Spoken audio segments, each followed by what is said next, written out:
Good evening, Rockville. Today is November 10th, 2025, and we are beginning meeting 27-25. Please join me as you're able in the Pledge of Allegiance. I pledge allegiance to the flag of the United States of America and to the republic for which it stands, one nation, under God, indivisible, with liberty and justice for all.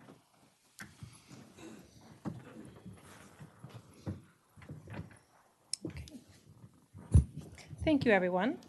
We're now moving on to agenda review. Ms. Sarah Taylor Farrell. Madam Mayor and council members, there was a change on the agenda this evening to reflect the correct title of action item C and to modify the language for the motions that are associated with that agenda item.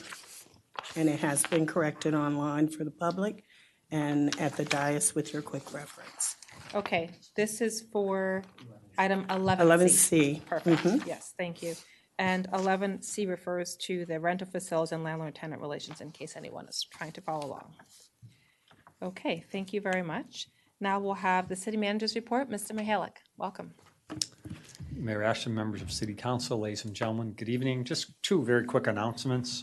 Due to the high winds and low temperatures that are forecasted for tomorrow, we're going to change the Rockville Veterans Day celebration to be an indoor event. It'll be at the Rockville Senior Center tomorrow at 11 a.m. Again, 11 a.m. tomorrow, Rockville Senior Center for the Veterans Day.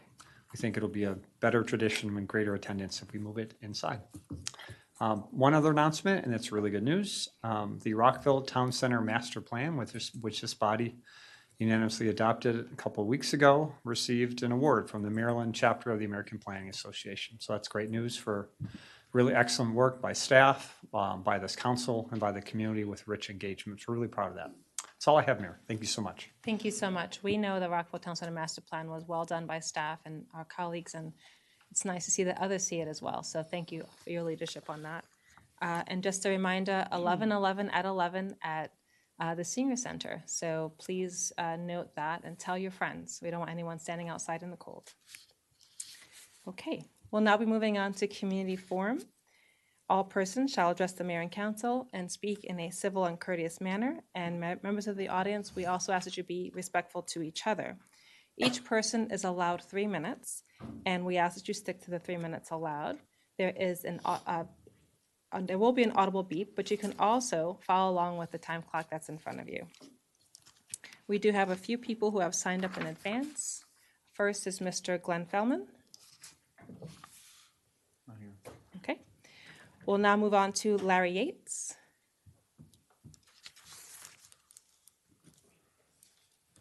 Thank you, Madam Mayor.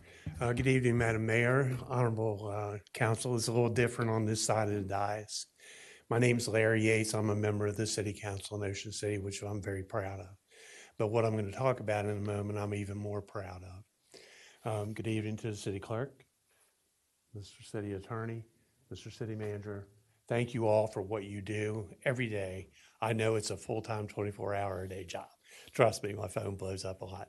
I'll try to keep this to 3 minutes. 55 years ago in January, I stood before exactly almost where Madam Mayor is and raised my hand to become a police officer with this city. I am so, so deeply proud of that. And what it has become today is just so amazingly honorable. I can't tell you. If I start crying, you have to bear with me. Like I say, it's a little bit different out here. So with that, I would like to ask the chief to come up with me for just a moment. I did not bring a pizza for you. I know, right? So we'll keep the meeting short so you can get out of here and eat. I've done those 4, 5, and 9-hour meetings. So if Chief West will join me for just a second. Thank you, Chief. Madam Mayor, we have a gift to give to Chief West tonight. And then what it is, I will show you, and then I'll read the documentation on it. We have a flag. It's flown over the Capitol in honor of the Rockville City Police Department and Chief West for all the awesome work that has been done. I have a long history here, and it has just been an absolute honor. And I'm just so pleased to tell you all that. the flag of the United States of America. This is to certify that the accompanying flag was flown over the United States Capitol. This flag was flown in honor of Chief Jason West, Rockville City Police Department, Maryland, who was sworn in on June 30th, 2025. Rockville City Police Department, Maryland, founded 1801, presented by retired Captain Larry Yates, Rockville City Police Department, Maryland, honor and blessings. The chief is going to display this, he tells me, in his beautiful office there in a nice box. And kudos to Jason and I become friends. Mr. Van Grack over here, I probably held him as a baby. And I worked for half of the mayors. My wife and I were chatting outside here real quick. And she said, how many of those mayors you worked for? And I went from here all the way to here. So it's over half of that board. So the work that they have done is just remarkable. I've seen it over the past. I've worked the patrol shifts. I've done it all. So anyway, with that, I thank you for your time. We love Chief, and let's keep him going. So, Thank you very much. Chief, congratulations, sir. Thanks. God bless you. Thank you very much. Thank you very much for your feedback, and thank you for your service. God bless you all. Thank you. Welcome, Dhruva Diego Kumar.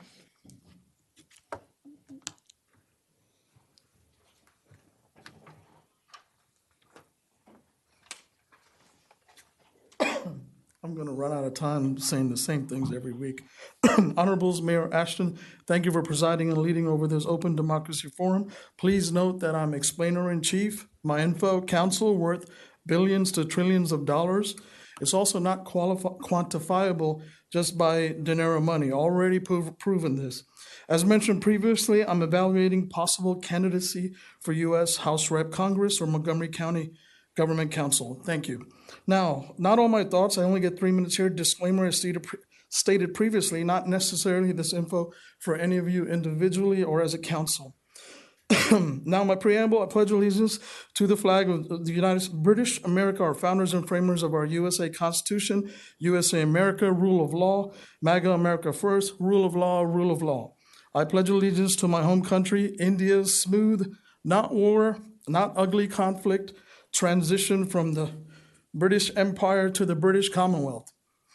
This British Commonwealth, a lot of credit to the Brits on establishing this form of United Nations, their global leadership. I repeat, this India, British Empire, now British Commonwealth combination, multiplicity relationship, directly or not, has always been a huge economic benefit for my home nation, United States of America. Not just this, also our ability, our home nation, USA, to maintain our sovereignty, freedoms, threats against evildoers. Thank you. Thank you. We are not your guests here, okay? We built this USA also from afar before and do it now also close and afar. I mentioned Puerto Rico. Their wealth creation was for the Spanish crown. They became part of our USA in early 20th century. I emphasized that I do not pledge allegiance to this already seceded to Latin America, Central America, Montgomery County, Maryland government that uses them as a dangerous militia against vulnerable, very small minorities like me and my mom, our family. We do not belong to any groups. We do not belong to the majority minority, this new majority minority. We do not belong to home country, Clarksburg, Indians. We don't belong to that. This Latin American, Central American illegals, not so secret militia is prominent all through the seams and fabric here in my home nation, USA. Our USA National Guard got nothing on this. This already not so secret paramilitary. This is not a joke statement, people. Not a joke statement. Now, the axes of evildoers are the Epstein-Repsteins, State Senator Cheryl Kagan, Montgomery County, Elrich, and County Raskin. The Tacoma Three, which is Montgomery County, Maryland Government Council, Kate Stewart, County Elrich, County Raskin. They're also known as the Tacoma Tres Thank you very much. Leche Guevara you. evildoers. Your time has expired. Thank you. Tres Leche. Now welcome Pat Reber.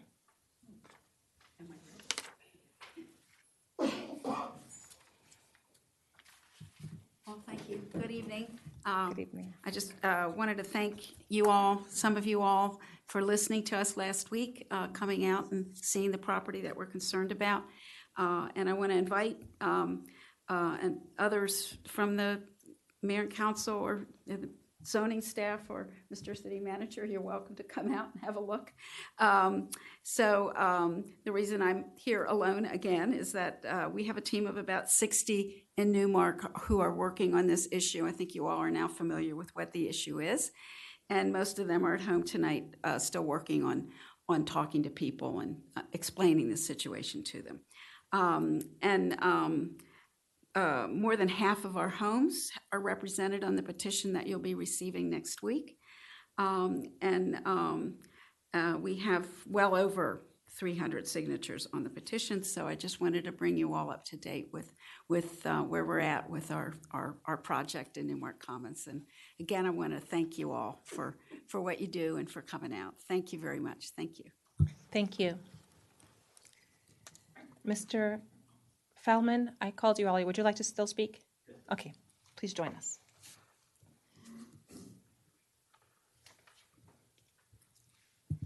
Good evening. Oh, wow, you put the seal straight. Good evening, council members. My name is Glenn Fellman, and I am a lifelong resident of Rockville, 20853, just outside the city limits, but you'll invite me as a guest tonight. I'm here to strongly urge the city of Rockville to retire its official flag and to commission a new design, one that truly reflects our motto, Rise Together. The current Rockville flag, adopted in 1979, contains 3 wavy blue stripes, 2 white stripes, and 6 red emblems known as botany crosses. It is these botany crosses in a white field that are the problem. While the botany cross is part of the larger Maryland coat of arms, the way it is used on our flag carries a very specific and divisive historical context in the state of Maryland. In the 1600s, Maryland's founding family, the Calverts, created a coat of arms that combined 2 symbols, the red and white botany crosses of the Crossland family and the yellow and black pally stripes of the Calvert family. These 2 symbols were meant to be equal, balanced, and inclusive.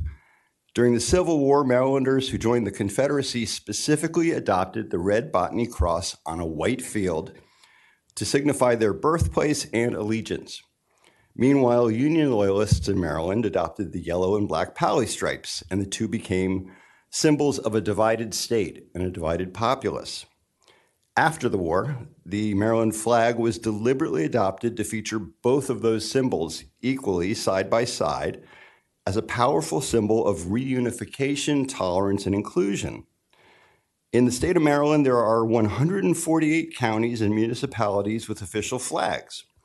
22 of the 148 use both the botany cross and the pally stripes in their imagery. 6 use only the pally stripes, which was the Union-affiliated symbolism. The Rockville flag is unique. It stands alone as the only flag to feature the red botany crosses in a white field without its balancing counterpart. No other place has a flag like this because in Maryland's regional context, the symbolism represents subjugation, segregation, and secession. It is the antithesis of Rise Together. We need a new flag. There was one more that was like Rockville's. There actually was one. It's no longer in existence. It was Howard County. Howard County's executive recognized, and the leadership of Howard County, the same problem that Rockville has with its flag. It's not appropriate. It doesn't reflect the values of the community. And 2 years ago, they embarked on a program to replace their flag for exactly the reasons that I'm advocating Rockville replace its flag. And they replaced it this summer with a beautiful new flag. Thank you. So I very encourage you much. to do the same. Thank you. Thank you for your time. That concludes the list of those who have signed up in advance. Is there anyone else who would like to speak? Okay.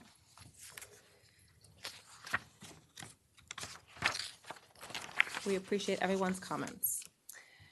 We now move on to consent agenda. We have one item, approval of minutes. Does anyone have any questions, or do you move to approve? Okay, do we have a motion? going to, Councilmember Jackson.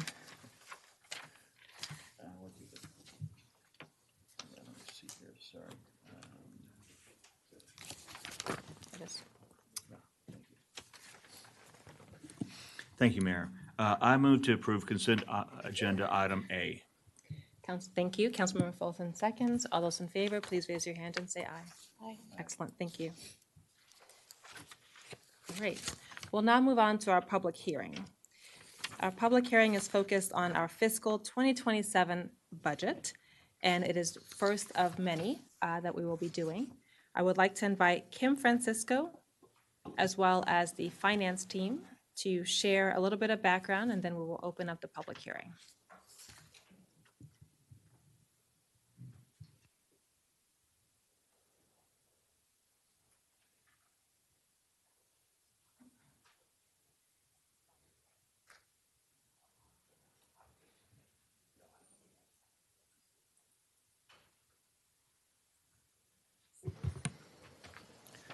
Good evening, Madam Mayor and members of the council. We are here tonight to formally kick off the FY 2027 budget process with our first budget public hearing.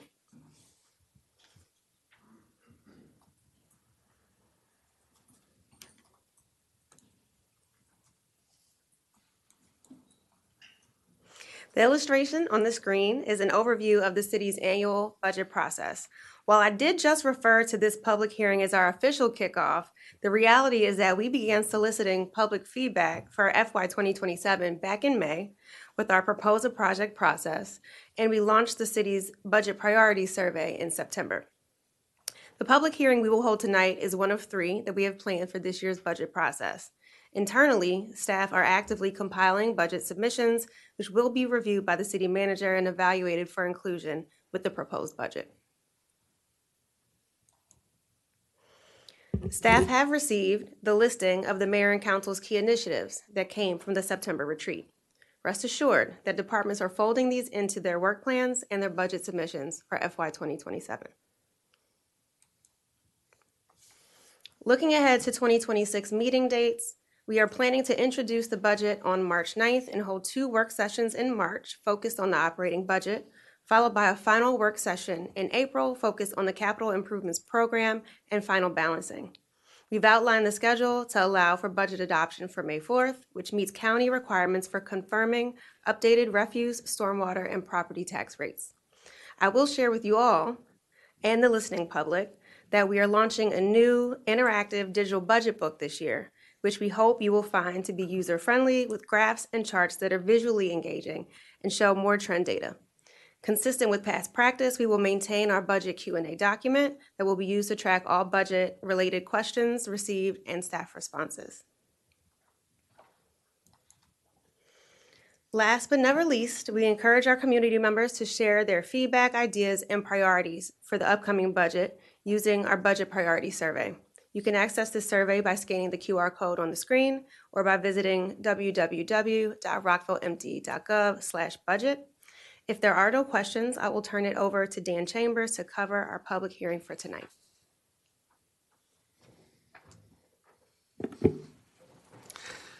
Good evening, everyone. This is our first public hearing scheduled for the FY27 operating budget and capital improvements program.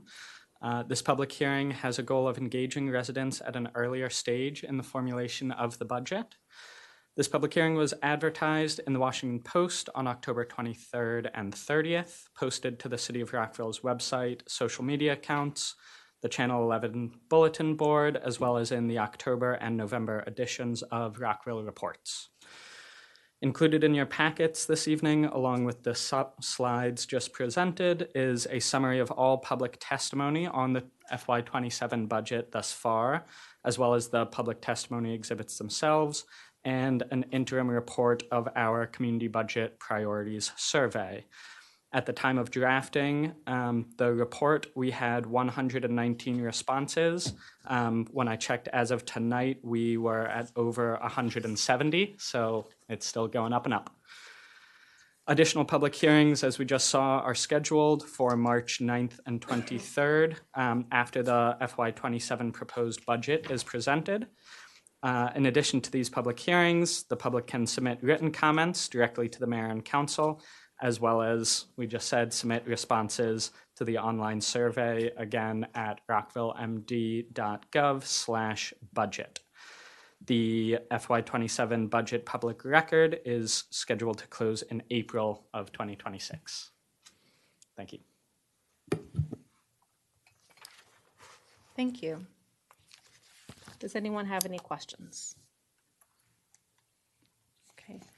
I do have one question, just to note that we did discuss having some of the budget priorities discussions like we've traditionally had at this Monday, at one of our Monday meetings. So I just wanted to flag that, if that could be folded into the schedule. And I don't see anyone has signed up for the budget public hearing. Okay. Does anyone want to speak? Okay. Can you just restate how long this will go and the next one again, just so people can join for that? Yeah, it's the 9th and 25th. So the next public hearings will be after the proposed budget is presented, and they're scheduled for March 9th and March 23rd.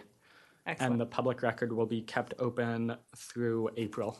Okay, thank you. And I'll just note, in the agenda book, we did receive several capital project requests, and we have some of the budget survey responses. So I know my colleagues and I have been poring over those, and we appreciate everyone who shared feedback in that manner. All right, thank you.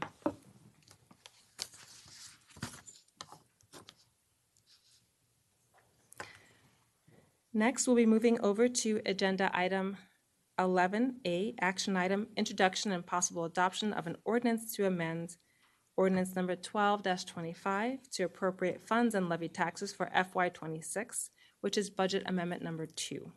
Welcome back, Kim Francisco. And welcome Mary Sue Martin as well. Good evening again, Madam Mayor, members of the council. This is the second budget amendment for FY26.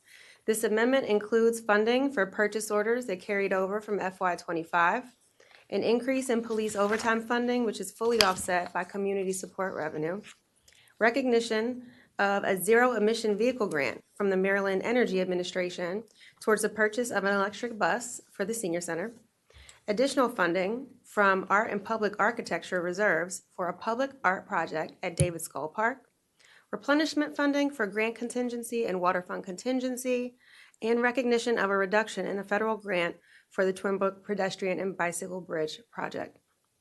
Several of the items on this amendment support the mayor and council's initiatives related to equity, the environment, and the local economy, as explained on packet page 163. If the amendment is adopted, the total appropriated amounts by fund would change as shown on the budget ordinance in attachment 1. Tonight, staff recommends that the mayor and council introduce the ordinance, waive the layover period, and adopt the ordinance. Thank you very much. I also want to acknowledge Dan Chambers. Thank you for your work. I know there's a whole team that's behind there and as well. So, all right, colleagues, any questions on the budget amendment? Councilmember Valeri. Yes, this question is actually for Mr. City Manager. Could you explain a little bit behind the item in this budget amendment with regards to the Twin Brook Pedestrian Bridge? Sure, I'm happy to. The budget amendment is simply to recognize the rescission of $284,000 from a federal grant that was not included in the federal budget. There's still ample money in the budget that was pre-approved by the council to the design of a full facility after the completion of the feasibility study. Thank you, and I think that's helpful. I think that some of the confusion comes from the language in the staff report. It's actually the very last sentence of the staff report that the net effect of this rescission is that the city will need to find other funds for design, and it goes on. I would put forward to my colleagues that because this is not perhaps the most accurate way to describe what the next steps are with regards to design, that the friendly amendment be made to this budget amendment, which would add the language that the funding through design will come from the original appropriation in FY 2023 approved budget. Thank you. Mr. Mihalik, do you have any questions about that, or before we talk about it as a body? I don't have any questions. Okay, yes, and I shared language with my colleagues and Mr. Mihalik. I do recall that it was fully funded for feasibility and design in FY '23. We then got a grant. But can you confirm that the money is still allocated through the tax duplication funds, should we decide to move forward with that after the feasibility is presented to Mayor and Council? That's correct. Okay, so the funding is there. All right, colleagues, any comments or questions? I know you had your hand up. Councilmember Jackson. Thank you, Mayor. Just a brief question, and I know I'm putting you on the spot. I'm sorry, I should have asked this question earlier, but I'm always getting questions about how the city's doing budget-wise, especially with the tariffs, with the shutdown, with the dodging. So could you just maybe speak a little bit to that and how you're monitoring the situation and what would happen if there's any changes? Yeah, I'll give a broad description, then let you know about my strategy as we develop the budget to present to council in subsequent months. Our revenues are still coming in very strong, actually, and I think I've shared that with this body. We're a little bit worried about another year in advance, but for this current planning year and for preparing the budget next year, I think we're in really good shape. Having said that, we are going to be very thoughtful about including additional recommendations for funding in the budget that have significant impacts on the budget moving forward in subsequent years. You know, I joke to you guys, it's the gift that keeps on giving. So I'm going to be real careful about that. And that could include staff ads and so on. But I think we're in really good shape. I just think we need to be really prudent when we develop the budget for the next year. But it doesn't mean that council still can't move forward with all the key initiatives that they have in mind. Thank you. Councilman Van Grack. So, I mean, first I want to say, I agree with Councilmember Valeri. This is definitely a bridge that we need to have, and I think there's every single member of the mayor and council supports that. The only thing is, with regard to that amendment, would that potentially preclude us from finding other funds? Because I know we've really done a great job about initially trying to find it funded from the federal government. Doesn't look like, except for the very first part, that's going to happen, but there could always be either some other event or opportunity. We weren't necessarily precluding ourselves from doing that, are we? Not at all. In fact, Okay. we're really good at looking for, finding, and securing grants, and we're never going to stop that. I just want to make sure that whatever we do here with regard to committing ourselves for funds wouldn't preclude us for finding those funds in an alternative way and then using those funds kind of like we thought we were doing for other purposes of the city. That's correct. Okay. Thank you. Thank you to my colleague for raising this. I think the Twin Brook Pedestrian Bridge, just as a way of background, is a way to address equity and support connectivity through the city. And just like we did in FY '23, there was use of tax duplication funds that came through negotiation with the county. And those funds from the county are for transportation and police. So it's fitting to me that we continue to look at our transportation needs and police, although I know it goes to general fund. So I appreciate staff's clarification that we're not, through this budget amendment, touching the funding that's in tax duplication, but it's just recognizing that part of the federal government grant has been rescinded. And that's all that we're doing here. So with that, I personally cannot make a motion, but I do support the friendly amendment by my colleague, Councilmember Valeri, and thank you to all of my colleagues for considering this. And I also just want to stay updated on the feasibility part of this. I know that was something that we were hoping to see soon, and I look forward to getting an update on that part of the project, which is supported by a grant. All right, does anyone have any other questions on this? So if not, we can move to the introduction. Councilman Valeri. I'll do the introduction. I introduce an ordinance to amend ordinance number 12-25 to appropriate funds and levy taxes for FY 2026. Oh, thank you. I wasn't quite sure how to do that. So I introduced an ordinance with the inclusion of the very friendly amendment that I stated previously. Can you just reread it Sure. for the record? I am happy to do so, and this is just for clarity's sake. The net effect of this rescission is that the Funding through design will come from the original appropriation from the FY 2023 adopted budget. I know that's part of staff report language, but you can mesh that into, We understand the intent. thank you, with the amendment. Appreciate Thank it. All right, do we have a motion to waive the layover period? Councilmember Van Graff, Madam Mayor, I move to waive the layover period. thank you. Do we have a second? All right, all those in favor, please raise your hand and say aye. That was Councilmember Valeri seconded. Okay, it's, Dr. Miles, are you good? All right. Okay. Now we need a motion to adopt the ordinance as amended. Councilmember Jackson. Thank you, Mayor.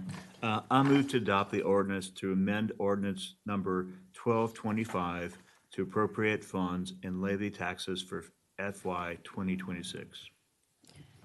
As amended. As amended. Thank you. Councilmember Shaw. All right, all those in favor, please raise your hand and say aye. Aye. Okay, it is unanimous. Thank you. Okay.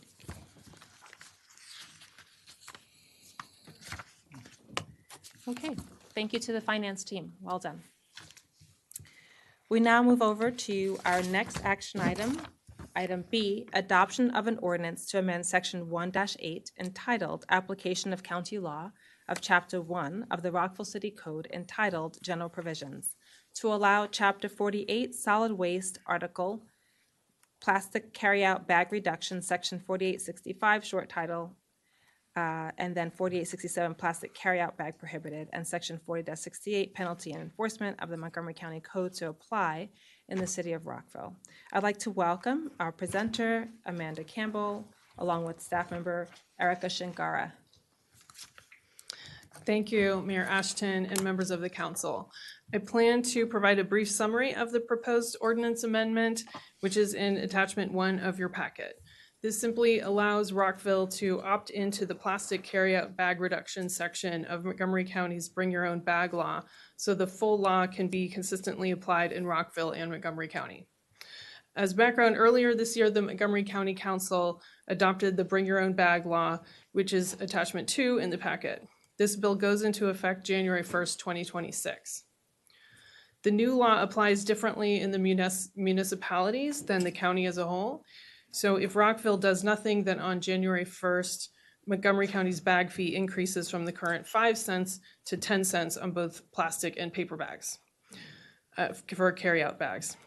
On January 1st, the rest of the county outside of municipalities will have a plastic bag ban go into effect and a 10-cent fee on paper bags with some exceptions. Municipalities can choose to opt into the plastic bag ban portion of the law, so the policy would be consistent with the county. If the city adopts the ordinance as is without making any changes, the Montgomery County Department of Environmental Protection will include Rockville in their outreach, education, administration, and enforcement. This approach would save the city resources and avoids duplicating the time and resources and costs if the law is changed and we implement a different version. Additionally, opting in by January 1st, effective date, will reduce confusion among consumers and retailers and facilitate smoother adoption. If adopted, plastic carryout bags would no longer be provided at the point of sale to customers at most retail establishments in Rockville, with certain exceptions, for practical purposes. Sometimes plastic is the one thing that you need for certain products in certain circumstances, such as if you're buying crickets at the pet store, actually you can have paper or plastic, but they're not going to also charge a fee either. Or dry cleaning, or for perishable items like meat is wrapped in plastic, or bulk goods, for example, your granola, things like that. And also at charitable food distribution. Also, there are other exemptions from the fee, such as restaurant carryout food or food you get from a food truck. Consumers would not be charged for a paper bag in that instance for practical purposes. Also, SNAP and WIC beneficiaries will not have to pay the bag fee. They'll be exempt. Additionally, reusable carryout bags are allowed and then defined as having stitched handles, specifically designed and manufactured for multiple reuses, and is made of cloth or other washable fabric, or a durable material suitable for multiple reuse that is not made of plastic film. This helps circumvent what other places have experienced, where some retailers just handed out thicker plastic bags and, sort of said, oh, here's your reusable bag, but it actually ended up resulting in more plastic in circulation rather than less. So many other jurisdictions in Maryland had adopted bag bans, and there's more in your packet, but some of note are Prince George's County, Anne Arundel County, and Baltimore County. Taking this next step may be a fairly easy shift for Rockville, because according to one survey, over 60% of shoppers in Rockville don't use bags or use reusable bags already. The Rockville Environment Commission voted unanimously in July to recommend that the city follow the county's lead. Montgomery County conducted extensive public engagement and modified several parts of the law to respond to helpful feedback that they received throughout the process. For this reason, staff proposes to waive the layover period. So this concludes our overview, and we're happy to take any questions. Thank you. I would like to thank you for bringing this forward. I also saw when you presented this to the Rockville Environment Commission, and I appreciate that you got the feedback of the commission and they were able to weigh in ahead of time. I will say I also appreciate the Sierra Club and Montgomery County. They also reached out to bring this to our attention. It looks like even part of it, if we don't move forward, that actually the county's taxation law would automatically apply to retailers anyway. So that not only is it good for the environment, but it does make a lot of sense, in my opinion. And the county would actually also help on the education and outreach and enforcement, as you said. So that would also not increase costs for the city. And I also was looking at some of the stats on plastic bag production in terms of litter and greenhouse gases, and just wanted to note that some of the studies show with policies like this that there is a reduction in plastic bag litter.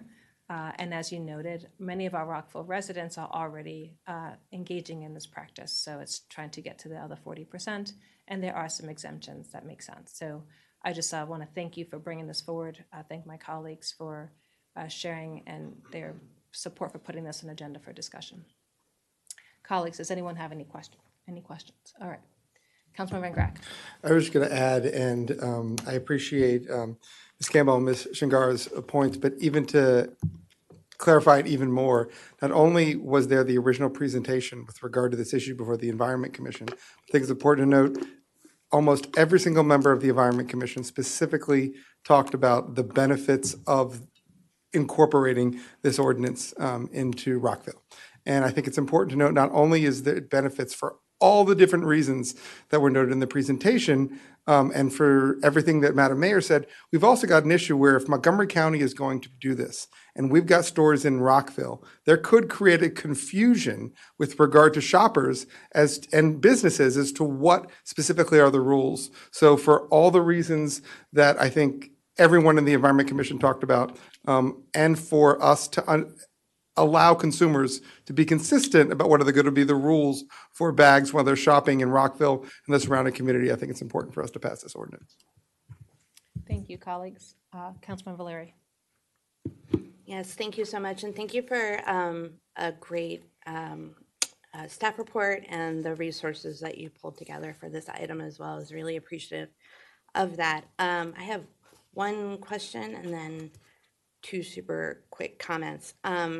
There's only one thing that made my eyebrow go up, and I'm very supportive of us opting into this, and that would be under the exemptions.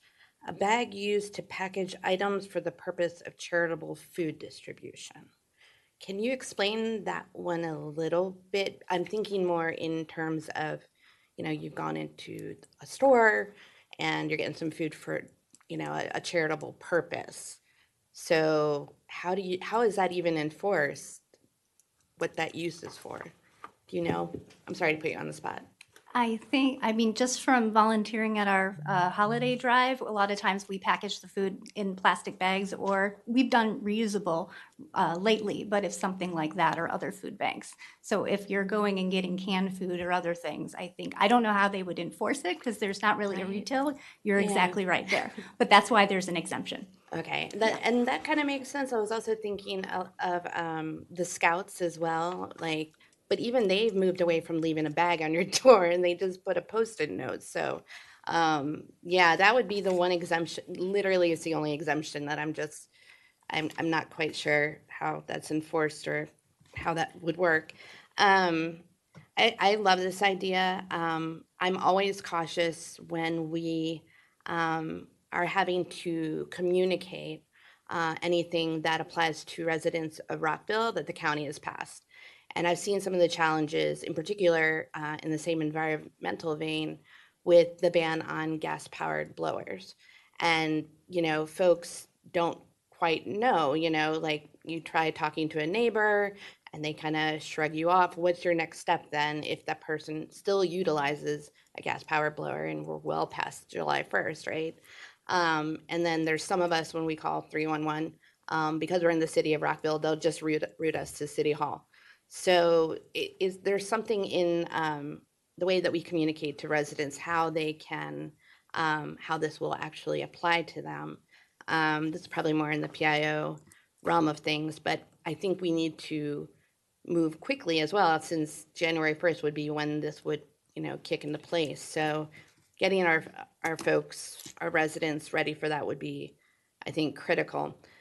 There is a possible hook that we could use, and that would be, I think there's a lot of places in the city, or a lot of folks that maybe don't know where they can recycle existing plastic bags.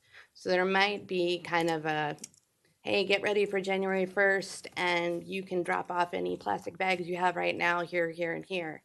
I was just kind of trying to think through, how do you really kind of make an impact? Because, as much as we are very much integrated in the county, I think we can kind of carve out our own communications on this as well. So, but I am very supportive. Thank you. Thank you. I would note there are 13 exemptions. Folks are interested in learning more. I won't read them all, but it's on page 176 and 177. And I was at a couple of food distributions this past week, and people are using paper bags to distribute to residents, and that would be exempted. And I also saw that there's an exemption for a pharmacist to give medicines. Does that also apply to menstrual products in case someone wants that discretion?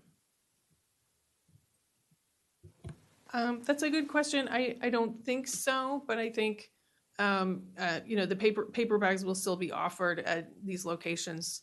It might be 10 cents or, a consumer always has the option of using a reusable bag or something like that. It's a good point. Thank you. I would just encourage for health reasons, I think that's part of health, something to raise with the county. Okay. All right, colleagues, so if you, Dr. Mouse, I see your hand. Are you good? Okay. If we are in agreement with this, then we have to move to waive the layover period. Would anyone like to do that? Sorry, we have to introduce it first. Yes.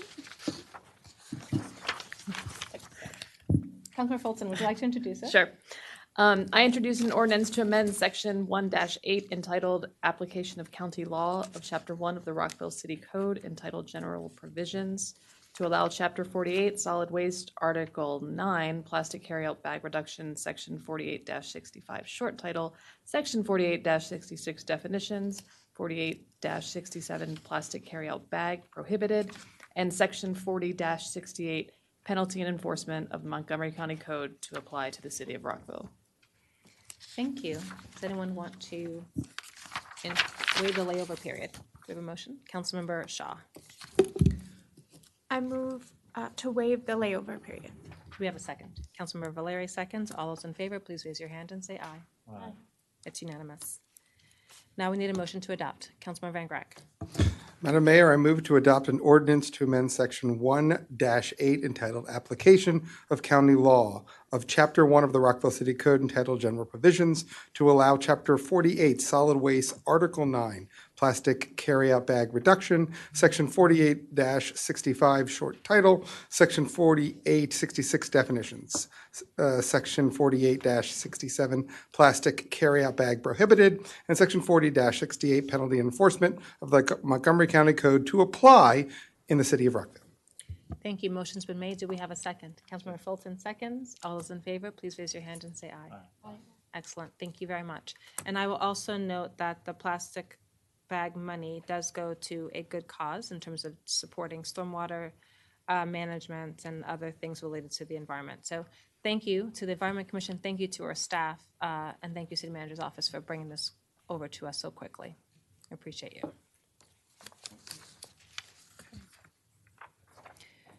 All right, we have an additional action item, which is the adoption of an ordinance to amend Section 18-176 of Chapter 18 of the Rockville City Code entitled Rental Facilities and Landlord-Tenant Relations to update notice requirements for evictions in accordance with current state law. I'd like to welcome our presenter, City Manager Jeff Mihalik, and I know you are supported by staff members Ryan Trout, Director, as well as Jane Lyons-Rader. Mayor Ashton, thank you so much. Presented for your consideration this evening is an ordinance to amend Section 18 of the Rockville City Code. It would be to update notice requirements for evictions in accordance with current state law. As you all will recall, back in October 1st, 2025, state law requires landlords to notify tenants of a scheduled eviction at least 6 days prior to the eviction date. The notice has to be provided in writing for multiple methods, including posting on the premises, first-class mailing, and if available, an email or text. Additionally, and this is where it comes to this evening's agenda item, the law allows local jurisdictions like Rockville to increase the requirement of the 6-day notice to a 14-day notice. This council proactively asked me to put this on our agenda very quickly. It's presented to you this evening with a recommendation for approval. Upon adoption of the draft ordinance, the ordinance will be incorporated into city code and will be effective immediately, and landlords will be required to adhere to the 14-day notice requirement for evictions. Happy to answer any questions that you might have. Thank you. And this is enabling authority from the state, just to let the listening public know, as Mr. Mihalik noted.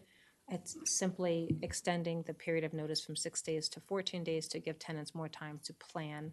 And I appreciate the equity statements that you included in this agenda item that will help support tenants during a very difficult process to help give them time to relocate. So I wanted to see if anyone has any questions. Councilmember Jackson. Thank you, Mayor. Just thank you to staff for doing it so quickly. I know I mentioned it before at the meeting a couple of weeks back, and it's already on the agenda. And it's really an important piece of legislation for so many people that are facing eviction. And it really doesn't make that much of a big change, but it means a lot to people that are in this situation. So thank you for reacting quickly, working quickly, and for getting in front of us. Thank you, Councilmember Shaw. I also wanted to thank staff and my colleagues as well. I wanted to see if we could actually add an amendment to this, similar to the county's law that requires landlords to provide a copy of the notice of the eviction to the housing department. And that would help for us to gather data. We can also prepare earlier to provide resources to those tenants. Thank you. Mr. Mihalik, can you please share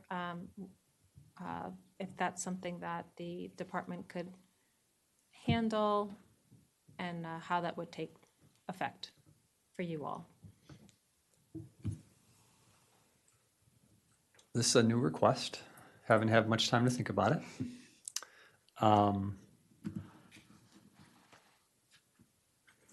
If we take the information from the landlord, I'm not sure if we'd be able to make it actionable. It does go outside what the state law provides, so I'm a little nervous about it. In terms of it being a practice of ours, we could certainly do that, but I'm not sure that putting it into a city ordinance is something that I'm comfortable with doing right this minute, but I could bring it back if I have other thoughts on this. Thank you. Mr. Dawson, I saw that you were also potentially going to say something. Okay. So there are things that you could do in code and also something in practice or guidelines. We could definitely do something in practice and guidelines. The code part I'd want to think about and make sure in partnership with the city attorney's office that we can do it and not be in conflict with state statute. Thank you. Councilmember Shaw. In our code, we do have language around landlords providing the increase in rent each time they provide the lease renewal. And so this would actually reflect and be identical to the county's law. And in addition, how will we enforce this? Because I know that evictions are done on the county level. They're funded on the county level for the entire county that provide tax dollars for evictions all over the county. So how will this be enforced? It is enforced by the county, that I can let you know. If the council adopts this tonight, we'll certainly notify the county immediately about the council's decision and push this out to 14 days. We'll also notify the courts to make sure they know too when people show up to eviction court. So we're happy to do that. Mayor, if it's okay, I also have an idea. If council wants to move forward this quickly to go to 14 days, you can do that tonight. It's effective immediately. But as you know from review of your 6-month planning calendar, we actually plan on having a work session on further potential amendments to Chapter 18 next month. And that's something we can analyze between now and then to see if we can make some additional changes to the language. Thank you very much. Councilmember Fulton. The city manager just said what I was going to recommend. I think we've got a staff report. We had a urgent sort of request to change this notice period. I'm prepared to vote in favor of that today. Any other changes or requirements, I think we should give the city attorney, the city manager, and staff enough time to think about. So I would move that to the work session. Thank you, Councilmember Van Grack, and then Councilmember Shaw. I was going to say, first, I think it's important to note, first of all, as my colleagues have said, staff putting this together, the speed that you did and being able to get for us is important. I think I've spoken to a number of people who specifically asked for this from the city to adopt. It was made for, as for the state to allow us to do it, the county's doing it. This is absolutely the right thing to do. I also want to say what Councilmember Shaw was discussing is the right type of initiative that we need to do, because we've talked about the type of oversight that we want to make sure is happening with regard to our laws. But I also want to make sure that there isn't any issues or concerns with us doing it and how, from a staffing perspective, we do that.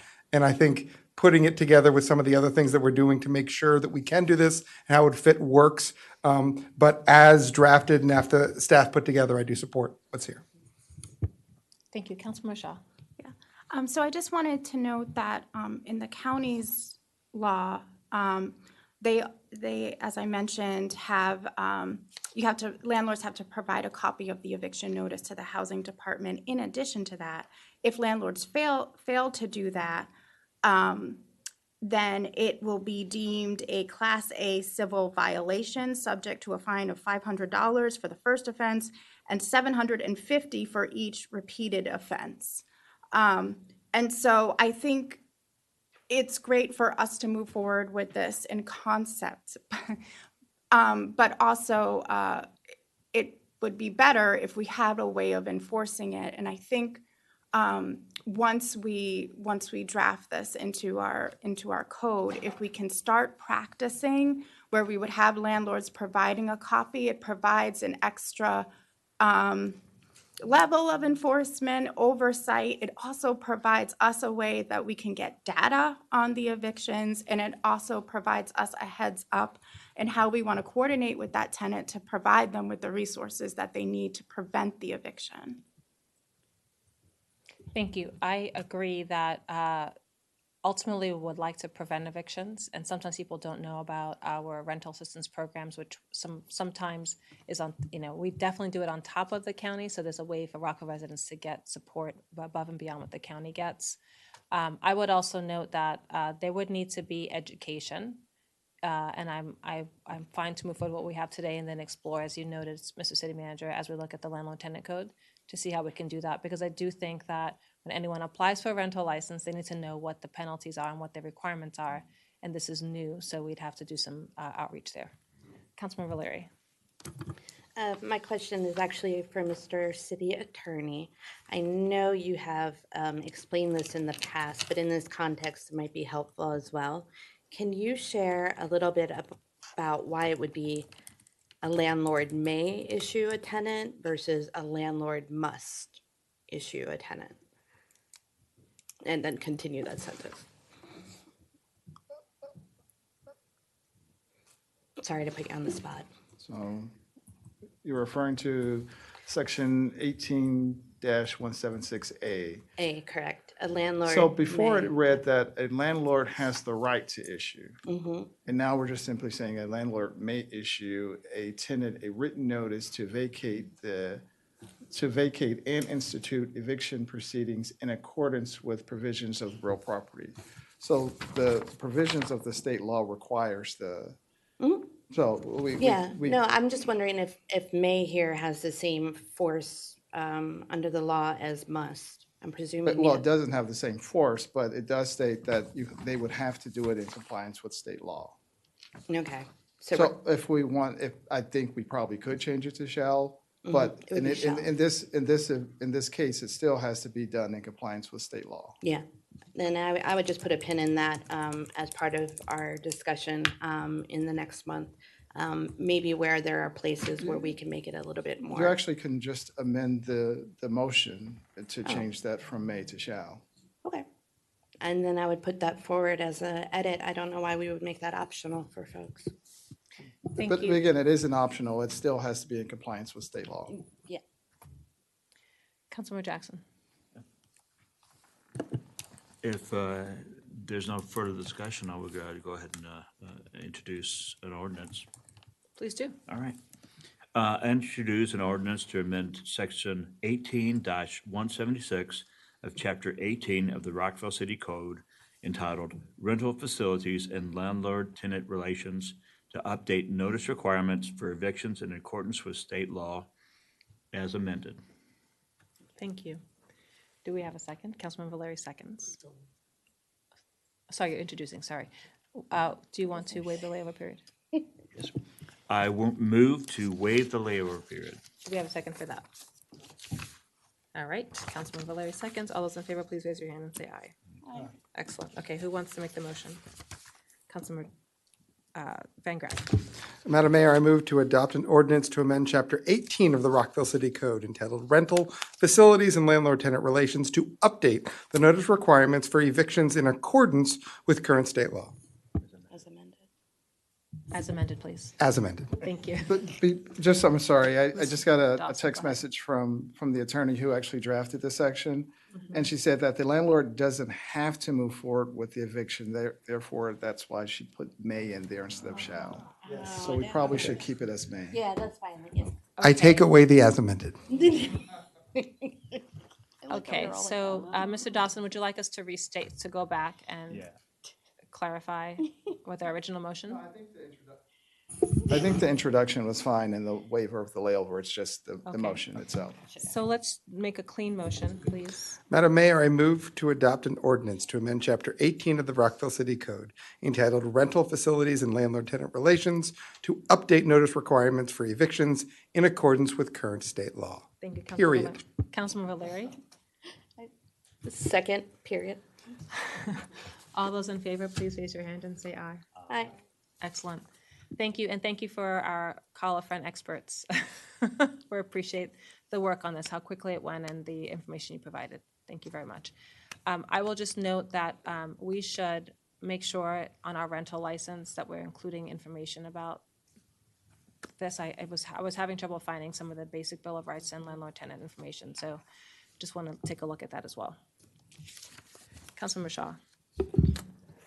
And to your point, Madam Mayor, I just had a question. So will some outreach just in general go out to landlords, like an email or some type of information to share this update?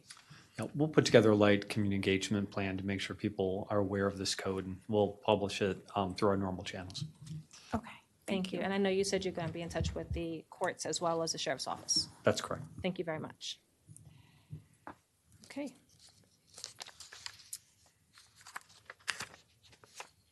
We'll now be moving on to a work session on rental license inspections. I'd like to welcome Keena Campbell, and I believe there are also panelists, Mr. Craig Simino, Shanita Jackson, Ryan Trout, and Jane Lyons-Rader.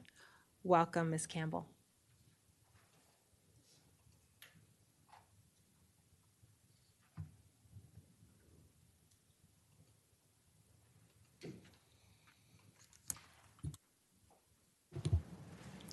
Good evening, Madam Mayor, members of the council.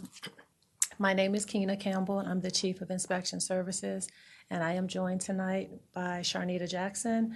She is the Code Enforcement Manager, and we are here to present to you the rental license inspections process. Let me see.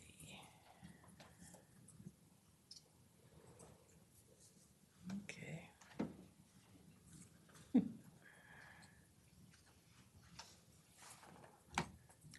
While we're moving on to the next slide, I will start by saying that the code enforcement team is comprised of 7 code inspectors plus one admin support, and then plus the supervisor. The group is currently subdivided. They have the city subdivided into 7 different zones, with each of them assigned a zone.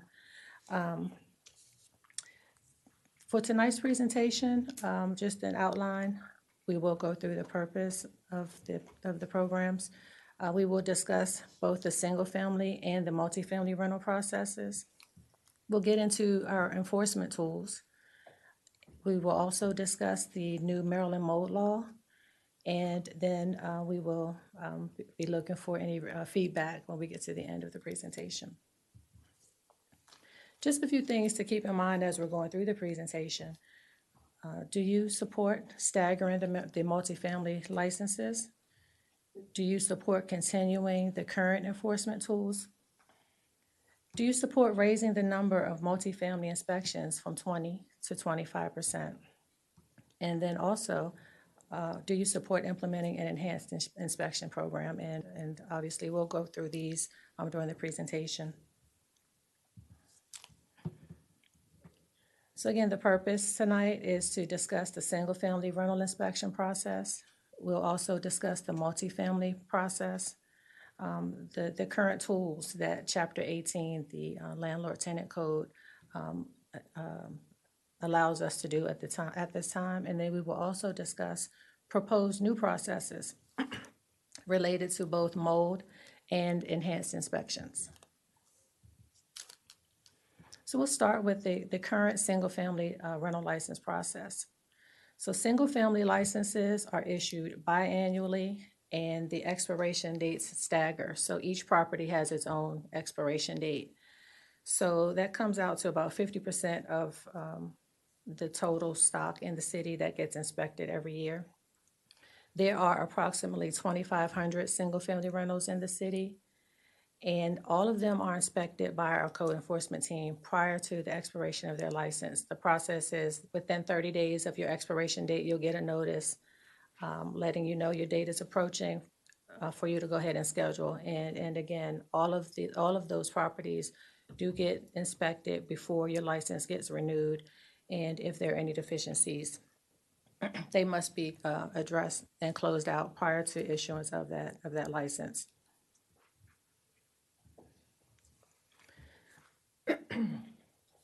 So that we could kind of see how we fare compared to some of our neighbors, we did look into other jurisdictions. The city of Gaithersburg, they issue a license annually for single families, and they issue the license before they inspect the unit. Then their process is that they kind of do rolling inspections throughout the year. So they may get into each home throughout the year, but the key thing is that they issue the license before they actually inspect. Montgomery County was interesting. They issue a license annually, but without an inspection. Their process is more complaint driven, so that's when they would actually get into doing inspection based on a complaint. But again, the key there is that they issue a license annually with no inspection first. Prince George's County also issues biannually. They complete the inspections before the license gets issued. However, they do have a temporary license that they issue. So once they come out, if they see issues, if you're in, and so that you don't enter into an expired period, you'll get a temporary license, a chance to fix your deficiencies, and then they issue that final license.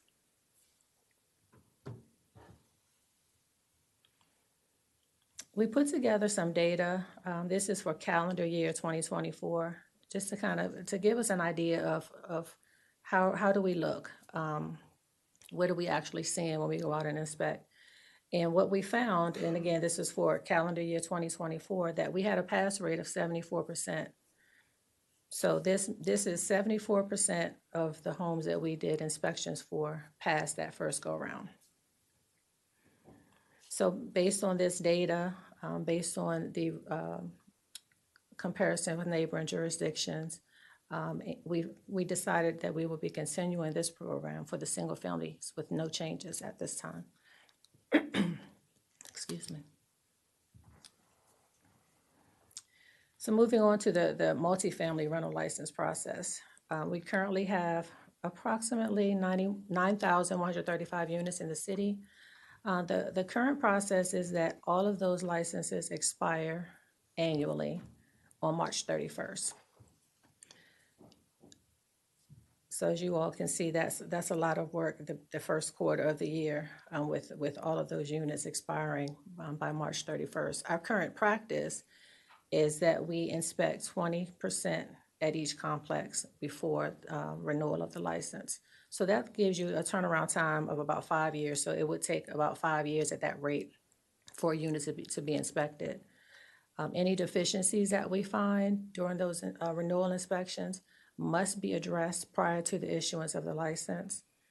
And just some examples of common violations that we see. It may be broken or inoperable appliances, inoperable smoke alarms, maybe broken locks, infestation, just to kind of name a few of some of the more common violations that we find at this time.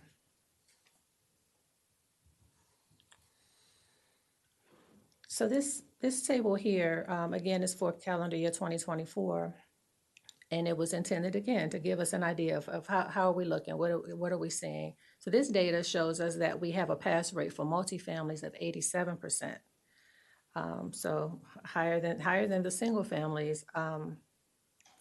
But again, these are 87% will pass on that first inspection without the need for a reinspection.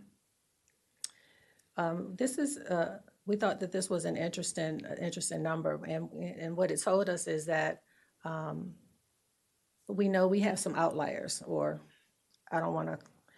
we have some one-offs in that we've got some older buildings. We have properties that may have management companies that need to step their game up, or maybe they have some issues staffing, whatever it is, with their on-site team that may need to be addressed. So we've discovered some of that, but also we were kind of encouraged to see that we've got this 87% pass rate for the multifamily units. We again looked at neighboring jurisdictions just to see what their processes are. City of Gaithersburg is again, a license gets issued for the multifamily units prior to inspection. And their staff is just continuously going in units throughout the calendar year and performing inspections. They have staggered renewal dates. So that's another big difference from us, not on that one central date for the year.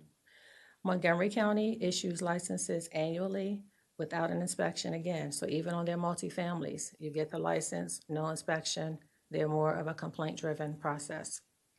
And Prince George's County, they are on a every 2-year cycle for their multifamilies, and all of their units get inspected prior to issuance of a renewal.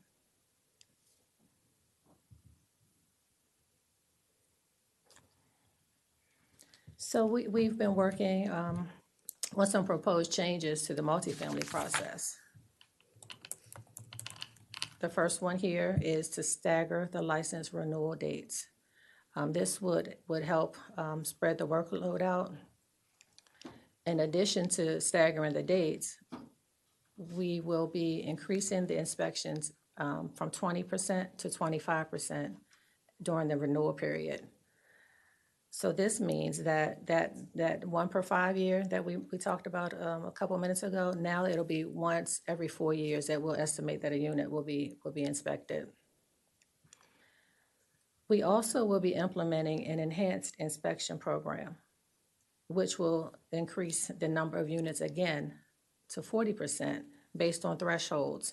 And we've come up with 2 different categories that the thresholds will be placed in, a health and safety category and an other.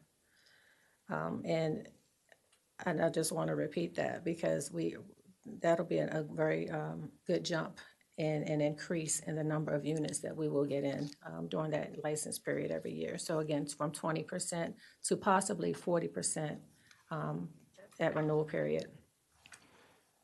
One of the goals of the enhanced inspection program is to focus more attention on those properties that have a higher number of deficiencies based on that annual inspection count. We want to give those properties some extra attention. And we also want to ensure that the property management teams are addressing these issues prior to receiving multiple complaints. So again, more of a proactive approach is what we're hoping to get out of the enhanced inspection program.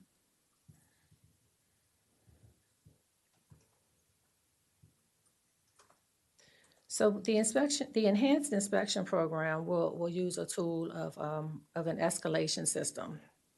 So depending on the quantity of your violations and the category will determine whether or not we have to implement the enhanced for your property at that time.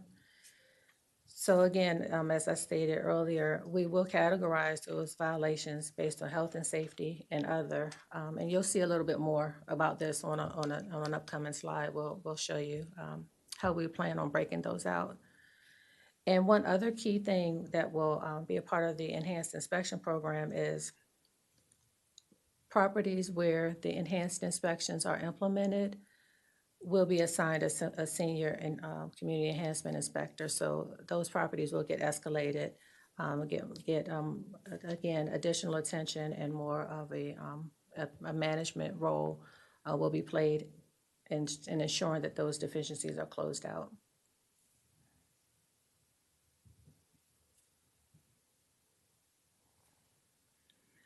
So you'll see here how we will be categorizing the violations and those triggers to get you into the enhanced inspection program. So this is a representation of some of the more common violations that we see.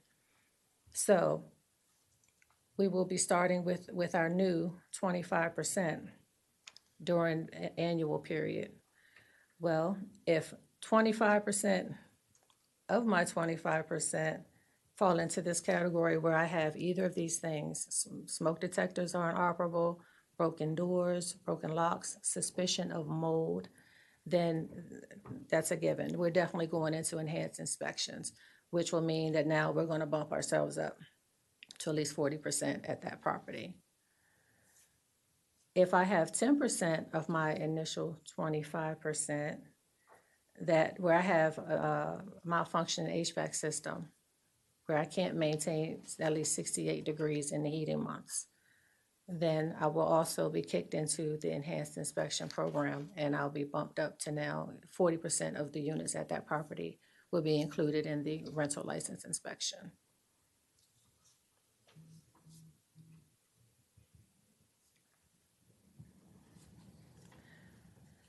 So our current enforcement tools,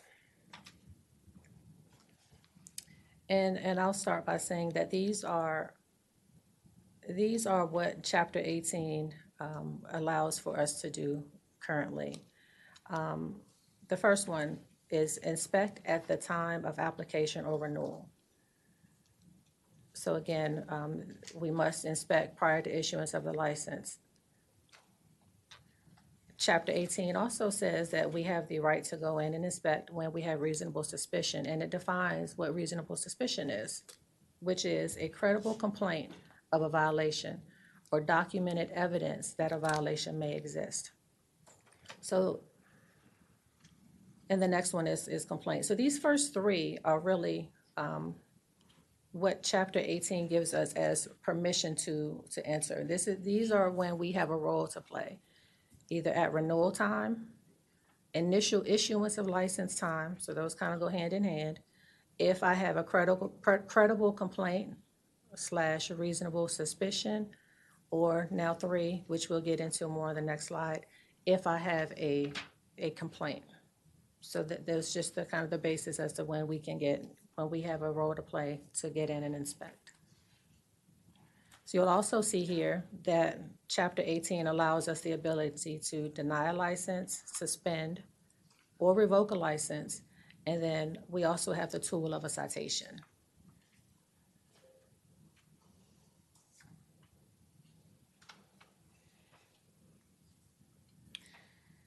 So complaints. In a lot of areas, a complaint is a bad thing, right? Like we don't want complaints. But in the code enforcement realm, complaints they serve as our eyes and our ears. A complaint is helpful to us. We can't be everywhere. Even if we go in and do an inspection for a renewal for the license, as soon as we leave, something breaks. We know by way of complaint.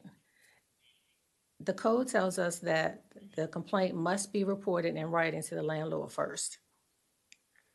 So the resident should not be reporting it to us first. They should report to their landlord, and the code gives them 1 week to make that repair or a good faith effort to make that repair prior to any action from code enforcement. So again, we're complaint driven, and the complaints are what help us know that it's time for us to step in and take action. So I just think that's important for us to put out there, that we've got to have complaints. Next, we have specific requirements for when we can suspend, revoke, or deny a renewal. And we can do that if the landlord does not abate or initiate a good faith effort within 10 days of the violation notice. We can also deny a license or a renewal if there have been 3 or more violations within the past 2 years, unless they remediate those violations within 30 days of the violation notice. So far during our time here, and Sharnita and I are both fairly new to the city. We're maybe 3 years in. But in that time frame, we haven't seen where we've risen to that point where we've denied a license. Typically, the property management companies are responsive, and when we see things and give them their compliance dates, we typically get compliance from them within those dates. There are occasions where we go to citation, which again is our 7th tool. At that point, we can issue them a $1,000 per issue per day fine. But it gets a little tricky with citations, because when we issue it, they get the option to request a court hearing. So instead of paying, so they don't have to get into compliance, they can just say, I want to go to court. Then it goes outside of our control when they're going to get a court date. So during this time frame, it may be 90 days, no control. They don't have to be in compliance. And then when they get to court, it's possible that the court says, oh, we'll give you 30 more days or 30 more days. We see that happen quite frequently. So whereas a citation, it is a tool, we would definitely prefer to get voluntary compliance before we have to go that route, just because that tends to kind of lengthen the process in an uncompliant condition.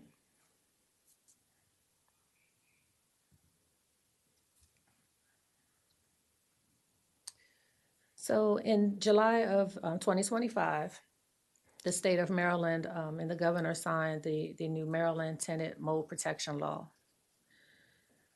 One of the things that we're finding is that everyone's trying to kind of get their footing about them with the law, even the folks at the state level. We've made contact with them. The state signed off on this bill, implemented this law, and hasn't really provided any guidance or resources, even to the folks at the state level who are given some responsibility for enforcement. The law stipulates that a landlord must perform a mold assessment within 15 days of notification of a potential issue within a unit. And then if it's confirmed that there is mold that should be remediated, they have 45 days or within a reasonable amount of time in order to remediate the issue.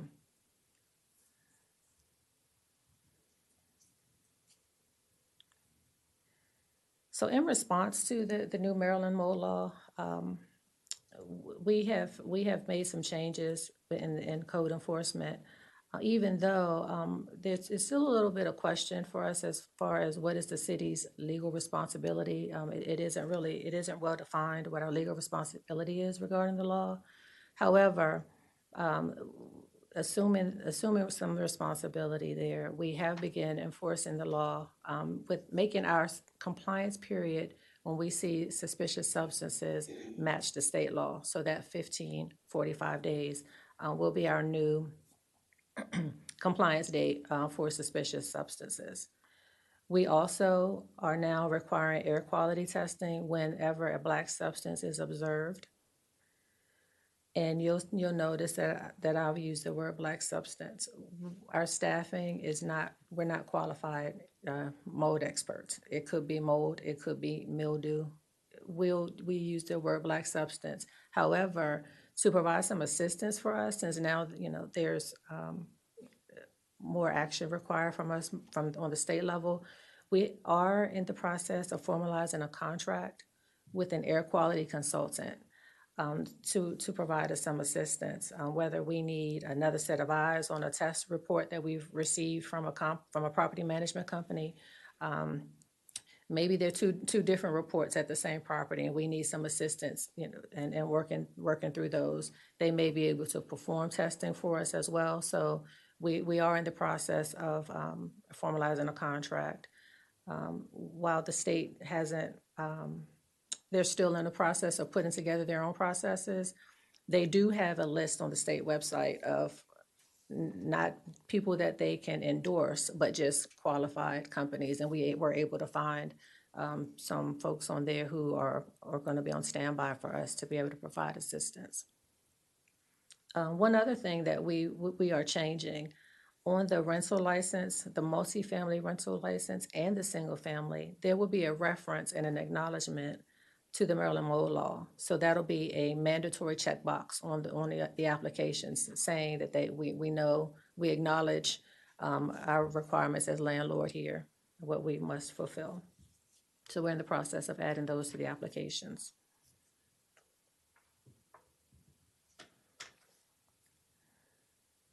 Next steps. Coming up in the spring of 2026, the Chapter 18 rental facilities and landlord-tenant relations will be back before this body. So if there are any changes, they will be back early in the year. We will implement the process to begin staggering the multifamily renewals. We are approaching that time now. Typically, the applications start to come out end of the year, definitely, January. That'll be peak season for those applications to come in. We're going to start staggering those, and by stagger, and we will no longer use that flat out March 31st date. It'll be staggered based on your approved inspection date. So throughout the year, that'll help us with workload and the ability to be able to get into more units, because we're not trying to cram everybody in by that March 31st date. We will also establish the enhanced inspection thresholds for violations.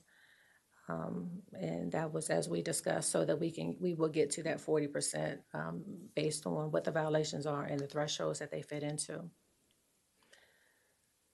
In December of 2026, we will provide a report of the findings based on these implemented changes back to this body for you all to see exactly where we fall, what our progress looks like.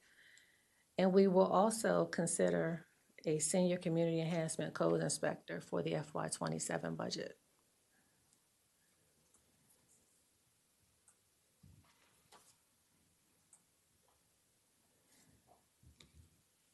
Okay, so we're back to our questions from the beginning. Do you all support staggering the multifamily licenses? Do you support continuing the current enforcement tools, which were the 7 tools that we went through: the inspector application renewal, inspect with reasonable suspicion, the complaints, deny, suspend, revoke, and citation? Do you support raising the level of multifamily inspections from 20 to 25%? And do you support implementing the enhanced inspection program, which would increase us to 40%?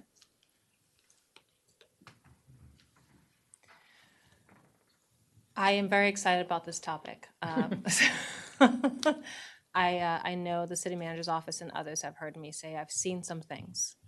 I've lived some things, as I was growing up. So when I see things, I see what families are going through, and I've heard from our school leaders, community leaders about things that are happening. And I think you're right. It tends to be specific types of buildings, specific buildings. It's not a citywide issue necessarily, but there are some apartments that I feel very concerned about the quality of housing.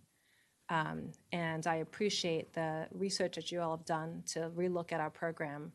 As you noted, it takes 5 years to get to multifamily, and I'm very concerned about that. I'm also very concerned about a complaint-driven approach, because we know that there's so many people who feel vulnerable and don't feel comfortable making complaints. And that particularly can be in communities that are already impacted by a lot of disparities. And so I will just say, I think taking a more proactive approach and getting through more of our units will help our residents have higher quality housing.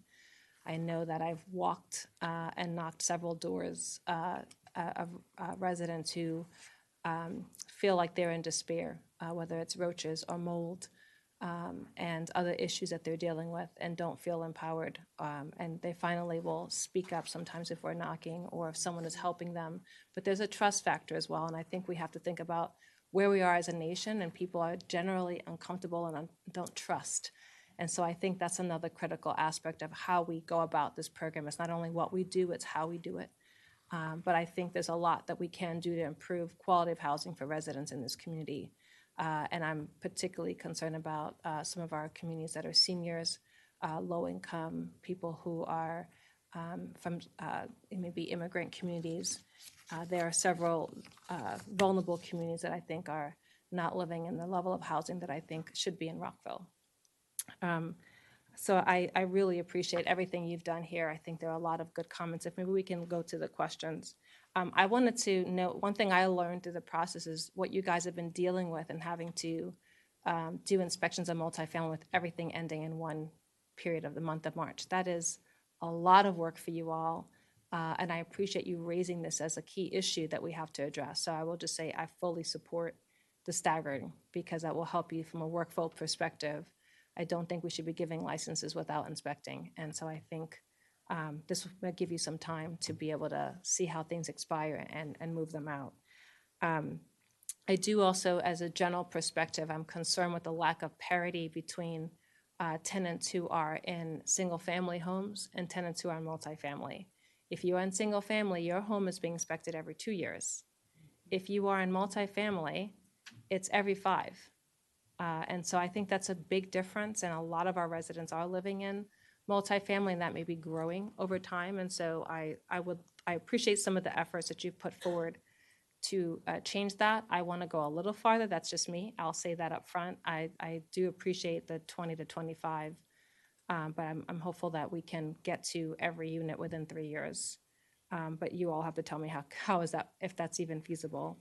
I have a couple questions for you just to help, and before we get to all these questions, and I want to turn over to my colleagues as well. When you're doing multifamily inspections, are they randomized? Or do you go back and you say, I've touched these 20 units last year, now I'm going to the next 20? How does that work? We do track. So we do know which 20% we went in last year, so that we'll know we're not going in the exact same units again the following year. So we do keep track. Okay, that's helpful. The other thing is the rental license process itself. I think there could be more education so that landlords know what we expect, and tenants know what their rights are. And so you can quickly get into the apply for a rental license without having to see or getting exposed to other things. So I'll just note that as we look at this process, I think there are opportunities for us to educate landlords on their responsibilities so that we don't have to complain or have a complaint. Maybe they can proactively address if they know what their responsibilities are. So I'm hopeful that we can take a look at that as we look through a larger process on landlord tenant code, but I think we could do a lot more there. I was also curious about the interplay between the Department of Housing and Community Development and planning. I appreciate that you all have put together, after some of the discussions with me and my colleagues on we really need to do more between as a hazard action team going out together. But from a user perspective on our site, for example, it can be confusing as to if they have an inspection issue, they may be filing a landlord tenant complaint form. So I just wanted to share, I kind of went in through our systems as a user, not knowing which door to go through and having to help some tenants navigate that recently. So I think that's something we could also look at as part of our inspection process as well. And my other question is, do you, when you do the rental licenses for multifamily, are you giving licenses to the whole building, or are you only giving licenses to that percent of units that you're inspecting? The current process is that the entire building gets a rental license. So like all the unit numbers are all documented down, but the license is issued overall to the entire building. Okay. And are you proposing to keep it that way, or that you would change it so only the units that are inspected actually get licensed? We are looking into possibly making changes there. We're researching. Okay. I will just share my feedback is I think units should be inspected before they're licensed, and if it hasn't gotten inspection in 5 years or 4 years, I don't think they should, I think we should make sure that every unit is getting the inspection associated with the rental license. And that might be easier now that you're staggering things, because I know before it was just kind of a block and everything would hit at one time. So I wanted to ask that question and share that feedback. Do tenants have the ability for to be able to see who is on the enhanced inspection program? One of the things we talked about in our housing work sessions was the ability for transparency. And I know the county does publish a list of what they call distressed buildings. I'm just curious as to what you all think about that, or if there's been any evolution on that. I don't think we've really talked about that too much, Mayor. It's certainly something we can consider. Kind of goes back to our broader discussion about Landlord Tenant Act and transparency. I think there were some suggestions by this body and by our housing team that, look, if we have some troubled properties in the community that are not passing inspections, would there be a problem with us putting those on the website so people could see it? I don't think that's a problem. I don't, off the top of my head. Okay, thank you. I'll just note just to go through your questions, for me, yes, I appreciate you sharing the staff load quandary and support your recommendation for staggering multifamily licenses. I do support enforcement tools. I think we could probably strengthen them a little bit more. If someone is not following the rules and the housing is not high quality, there may be a suspension, or maybe they can't increase the rent for that unit or something. There needs to be something where if you're not following the rules and that's not a quality house, they shouldn't be able to just continue to do that. So, and I recognize a loophole that you noted where people will just say, I want a court date. So I want to figure that out. The third, for me, I would like to multifamily inspections, as I noted. I would be more close to the 33% so that we can get to every multifamily home within 3 years. I'm also willing to look at making single family on par if it's a workload issue so that everyone is getting inspected every 3 years. And then I do support implementing an enhanced inspection program.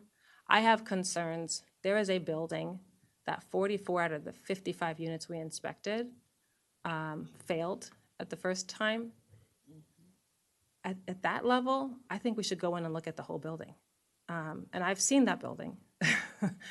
And I have concerns about that building. I've raised concerns about this building since my term as council member, and there's still concerns about that building.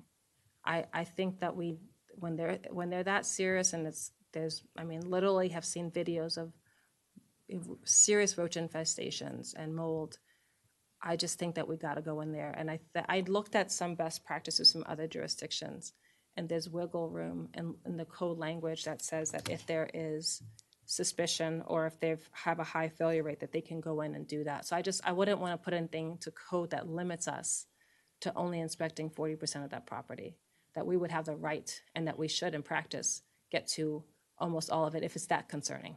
So to me, there's an elevated level of dangerous housing conditions that I would be very concerned about. And I'll pause there because I'm sure my colleagues have a lot of comments, and I'll come back to my additional questions later. Who would like to go next? Councilman Van Grack. So first of all, fantastic presentation. You've obviously been listening to us of the things that we've been concerned about and addressing them directly in it. So I know it's appreciated. One question I did have, and it goes to a little bit of what the mayor was saying, is I understand the structure that we're putting out, and I agree with you. We want to be able to find problems and address them before they become significantly problematic and even deal with an issue with regard to a tenant. However, to what extent, because I know we've heard some issues with regard to delays from complaints that are coming, from complaints that went to the landlord that aren't being addressed, is anything that you're proposing here potentially going to get in the way of us being able to address complaints promptly? Because if we're going to be increasing what we're doing here, which I support 100%, I want to make sure that when there is an emergency complaint or a complaint that we're receiving from a tenant that isn't being addressed, that we're not having any concern about addressing it from a complaint perspective as opposed to be a proactive perspective. So I'll take a stab, and then Keena can support if I'm not getting it exactly right. Councilman Van Grack, no, I don't think that's the case. With our existing complement of code enforcement officers, by changing the inspection dates and spreading them out to multiple months instead of them due all at the same time, we're still going to be able to do all the needed inspections we want, even increasing from the 25%. But what this program really is about is using our existing resources generally and really taking those number of hours in a given week and really identifying those problem properties and then really focusing on those problem properties. You know, when there's a pass rate in the 70 and 80% range for single families and many multifamily buildings, and they pass every year, we'd like to get in and get out of those inspections really fast. But on those properties where there's a challenge and they chronically have failures of inspections, then we want to have more resources there to turn those units over more quickly. So I don't think it's going to be a drain on resources to change these standards, but I do think having the senior code enforcement officer assigned to the problematic properties is going to help us in a big way, because what Keena and I talked about is they're not going to leave that property until all the violations are corrected. That's the problem property, and that's what I think we really need to do to place that extra emphasis. So hopefully I answered the question. All right. So, I mean, generally, I agree with all the feedback. I mean, I agree with what we're talking about staggering. I agree with continuing the enforcement tools. I agree with raising it, and I agree with implementing. My only concern is I don't want us to lose track of when we have something more serious and people need to get the complaints addressed immediately. So to the extent that anything that we're doing is going to cause any delay, or to the extent that we couldn't potentially increase that time reaction now and do something there, I think that's probably the most critical, because people are screaming out for help and need it as soon as possible. That being said, everything that we're doing to be proactive is something that potentially can limit the amount of complaints that we get, which I think is an important role. And I think you've done an excellent job here. Yeah, that's good feedback. And we'll just make a note, Keena, Craig, and I, Sharnita, to make sure that we'll include that in the annual report a year from now, to make sure that there weren't any unintended consequences, to make sure we can respond to emergency situations. Thank you. Great. Thank you. Thank you. Councilmember Fulton. Thank you for the presentation. Thanks for listening to us. This is really responsive. To give the feedback, yes, staggering makes complete sense on number one. Yes, to continuing the current enforcement tools. Yes, with raising the level for multifamily to 25. And on the enhanced inspection program, yes, and I would amp it up. This is like, talking my day job here. I believe a whole lot in risk-based prioritization, and that's what you're doing with that, right? Like to your point, targeting the resources to where you think there's the biggest problems. So rather, I actually think you're going to get more bang for your buck out of that than the overall increase in the percentage of inspections if you do that right. So I am hugely in favor of the enhanced inspection program. Maybe even going up more than 40% based like, and even considering a lower threshold for bumping it up. Like I would focus a whole lot of attention there. And I think that's gonna be really impactful. Thank you for this. Councilmember Jackson. Thank you, Mayor, and I'll be brief. Thanks for the presentation, and thank you for listening to everything that we've said from the dais. I agree largely with Councilmember Fulton, which probably wouldn't be surprising to anybody.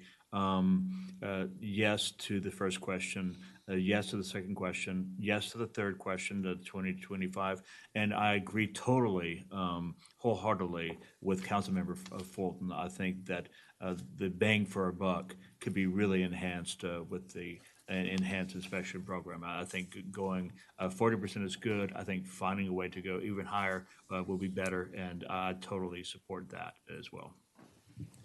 Thank you. Just to clarify, this would be having single family every 2 years, and then multifamily takes 4 years to get through. Just want to clarify. That's correct. Okay, all right. Councilmember Valeri. I will echo and ditto all across the board. This is really, really helpful. I definitely had a very unique experience when my family and I rented a single family home in East Rockville, and we were there for a little while. Never saw an inspector even when we had issues there. So I think there's pockets of perhaps situations. Okay, so my first question actually is, do we have, I know that Mr. City Manager mentioned it like problem properties, but I think that probably more the term I'm looking at is distressed properties in the city. Do we have a current list of buildings that have had ongoing issues, sustained complaints, and have been brought into compliance over and over and over again? And yeah, I'm curious. I'll stop right there and say, do you have kind of that list of keeping your eye on it properties? So we have a list, but not that we have tagged as a distressed properties list. Okay. As Mayor Ashton mentioned with the Housing Action Team, we started with 4, I'll say, call them target properties. And those 4 properties have been the focus of that group, which is comprised of the code enforcement team as well as the folks from housing. So we've been given special I shouldn't say special, but extra attention, more focused attention on those 4 properties over the last year. Okay, that was kind of my thinking. I thought it probably intersected with the HAT team, Yes. the Housing Action Team. But I wasn't quite sure because, yeah, I know that that's still a relatively new team. You know, I am, to go to the questions, I just want to like ditto everybody here, and especially on number 4. Just like, I think that is, should go, as Councilmember Fulton said, as high as we possibly could. Because when you start getting to that level of failure, there's where there's smoke, there's fire, but you don't want to think about fire. No, so I really do support that, and I'm with everybody on that. This is probably not my last question, but my last question for the evening on this topic. I noticed in the report that a complaint must be filed with the landlord, and a reasonable amount of time to abate the violation must be given prior to filing a complaint with code enforcement. The situation that just popped in my head as I'm sitting here was the person who is in a unit where it is during a heat emergency or a cold weather event, and their HVAC is not working and not even, I think, what did it say, 68? What is a reasonable amount of time there, and what is the increase in pressure on a property manager in those circumstances? So that's where we would partner with our housing folks as well, to ensure that other resources are thrown at a situation like that. So, and if we are contacted in a circumstance like that, those would not be the ones where we'll say, oh, no, go away until you've dealt with the landlord. We're on top of those. So that reasonable amount of time is a couple of days. And we're also reaching out to the property management company to apply pressure and make sure that they are on top of it. Maybe they're waiting for parts, whatever it is, but we're making sure that they're on top of it and being responsive. And again, that's where we would be partnering with housing. Maybe there's some additional need and additional resources that the housing folks can help and assemble in a case like that. And that's actually really helpful, because that was kind of my thought too, when you were talking about the mold program as well. How long does it take, and where does the person or the family or the whoever, where could they go, and how are we supporting people? So that's actually really helpful. I think that was the extent of my question, and yeah, I answered all the questions as well. Thank you so much, and this was a really helpful. Did you answer number 3? I did. Okay, perfect. All right. No, I said yes, yes, yes, and heck yes, I guess, on 4, and Okay, increasing perfect. that, yeah. Okay. Councilmember Shaw. Thank you again. I just want to echo my colleagues. This was an excellent presentation, very thorough. I do support staggering the multifamily licenses. I do support continuing the current enforcement tools, and I do support raising the level of multifamily inspections from 20 to 25. And I want to echo my colleagues in supporting the implementing of the enhanced inspection program as high as possible. I do have a few questions to Councilmember Valeri's point about some of the complaints being urgent. I thought there was a list that included things like heat, as Councilmember Valeri shared, and then hot water and AC. I thought there was like a list of specific conditions that were urgent that would require like a 3-day turnaround or something like that. Is that? Yeah, so let me differentiate what we're talking about tonight relative to what's in the property maintenance code. What we're talking about tonight are really the inspection and elements of a rental unit that must be present in a positive way for them to get a rental license. Okay. That's one thing. Other thing is, what does it take to have a habitable structure, whether it's single family or multifamily? If a landlord has a rental facility and it's 10 degrees outside and they can't keep the temperature above 68 degrees, then that's an uninhabitable structure. The family's got to go, and the landlord's responsible for getting them another unit. And if that can't be provided, then we do have emergency resources to provide that, and the landlord would pay us back. Okay. And then my other question, we're talking about multifamily and single family. I know that throughout the code, there's some difference in the law across the board with smaller multifamilies, and I just want to make sure, is there any type of difference here? Like if there is if there's 2 or more units? I believe one of the codes, it was like 8 units. But is there some type of definition for multifamily?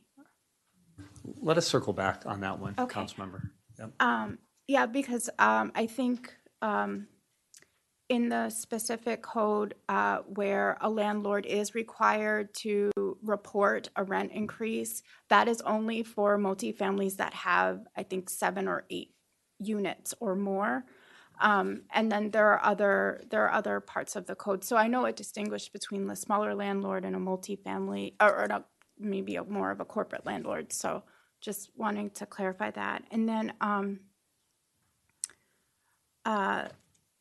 just, I also just wanted to share, I think, from speaking to a lot of tenants, Madam Mayor did speak about like the fear of having to report. And that fear is very real. And I think that just building on that, one of the major fears around reporting conditions is a rent increase, or a rent increase that's too high for a renewal for one person to pay. So they're afraid about having to be forced to move out.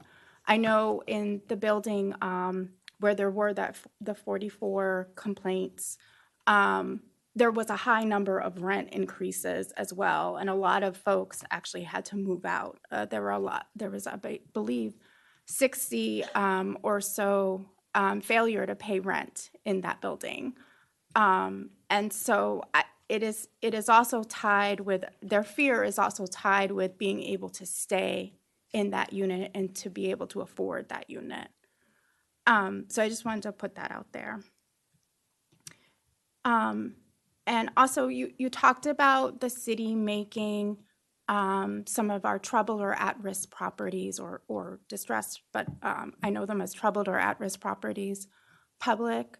Are you also considering making other multifamily property condition issues that come out of this process public as well? Maybe not at the at-risk level. Yeah, let us continue to give that some thought as we continue to look at Chapter 18. I don't think it's a bad idea at all. Okay. And the other thing I just wanted to note, I would be remiss if I didn't share this data point, but with the rent stabilization in the county, the troubled and at-risk properties dropped by 70% because it tied rent increases to having a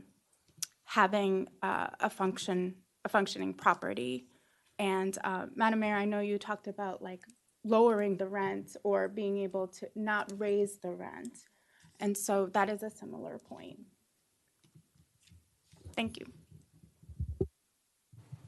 Thank you. Councilmember Valeri. Oh, yeah. Oops, sorry. Councilmember Dr. Miles, go ahead. I sent you a message. I didn't see you respond. Thank you. Oh, is it me or I apologize. Go ahead. Okay, thank you. Thank y'all for this presentation. I'll answer the four questions, and I have 2 questions of my own. Yes, I'm in support of staggering. Number 2, the current enforcement tools, yes. Number 3, yes to raising 25%. I think somebody floated the idea of 33% or more. I agree to the extent, I think one of the rate limiting steps was articulated as staff. Ideally, you would want all the units inspected all the time, but I recognize that, we are limited. I am and would be supportive of, to the extent that the budget can handle it, and we're not quite in budget talks yet, to support increased staffing for y'all's department, because you all have a big load to lift. I'm thankful for your work. Number 4, yes to the enhanced inspection program. Those are my answers to your questions. The 2 questions that I have are, and I apologize if I missed the responses in your presentation. Who determines which of the 20 or 25% of units are inspected? Is it random, or is it landlord directed, or is it staff directed? The reason I asked this question is that, if it's a landlord offering the units, they could, this is, if somebody were acting with nefarious intent, they just show you all the good units. So again, the question is, who determines which units are inspected? So the inspectors keep track of what units they've been in on previous years. So we've got the roster of units, and we're able to determine which ones are up this cycle. So the inspectors are keeping track and are able to make that request for access to the specific units that they want to get into. Great. Thanks so much. That makes sense. My second and final question is, how do you all determine whether a complaint is credible? I think it's in one of your, something that would trigger enhanced inspection, I believe, was credible complaint. Yeah, how does that get determined? So that was the provision that we can inspect with reasonable suspicion. And reasonable suspicion is if we receive a credible complaint. And that wouldn't be like a rumor or word of mouth or from someone who I heard or down the street. Typically, the complaints we're looking for are from that resident, that impacted resident. If we do hear from someone who's saying, I'm reaching out on behalf of, we would wait for that affected individual or resident to file that complaint. Yes, ma'am. I appreciate that. And I want to be mindful of the remarks of my colleagues. It's been a minute since I was myself a renter, and thankfully didn't have many problems with my unit, but I do recognize what was articulated by my colleagues in terms of intimidation, people using rent increases as a way to intimidate people from filing complaints. So I do want to be mindful of the ways that we can empower tenants to make credible complaints without fear of retribution. And I'll end by associating also myself with the comments of my colleague, Councilmember Shaw, with regard to some of the benefits that we've seen in terms of inspections and violations with rent stabilization. That's all I have. Thank you. Thank you, Dr. Miles. Councilmember Valeri. Okay, so I lied previously. I have two more quick questions. I guess the first one, and this might be maybe more in Mr. City Manager's wheelhouse. Did we do any sort of survey of the citation dollar amount in other jurisdictions? We did not. Okay, I would be curious because I could see for some properties where that amount would be like, that's an ouch. Maybe for other ones, acceptable, damage. Yeah. So that I would be curious about that, and I don't know if any of my other colleagues would be, but I just don't know what the land is. And so going back to, so what we're looking at is every 4 years, all units would be inspected in the multifamily space. Is that correct? Well, remember, it's kind of two-tiered. At a minimum, all multifamily inspections would be every 4 years. But in those areas, the problem properties or the distressed properties that we're talking about, when there's a certain failure rate, then those buildings would automatically go to 40%. Yeah, no, but I mean, just in general, because, from day to day, a property with no previous issues could become an extremely problematic situation. So I'm just trying to get a sense in my brain, and math has not always been my strongest subject. So you're trying to do math. So multifamily, basically, every 4 years, and then single family homes every 2 years. That's correct. Generally, okay. So what would we need to, as a body, what would we need to, what sort of resources would be needed to get that to parity, so that maybe both are on a 3-year cycle, so that we kind of ramp up the inspections on multifamily, which honestly, it is the bigger lift. But if we've been doing single family homes every 2 years and multifamily not anywhere close to that, there needs to be like a little bit of shifting at first. It would be my guess. But I think that would be one of the questions that I would want to see answered before we start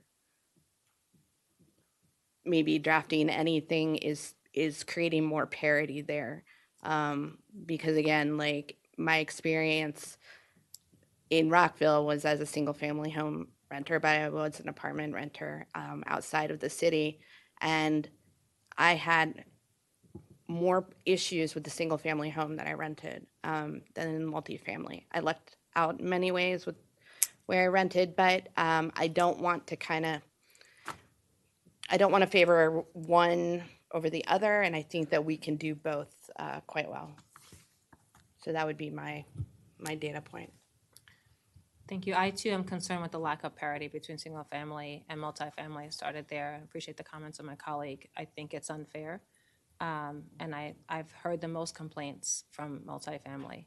I do agree that the enhanced inspection program will help to target the most at-risk properties. But I just wanted to note on the record, I do not support the lack of parity. I have a question about when you receive a complaint,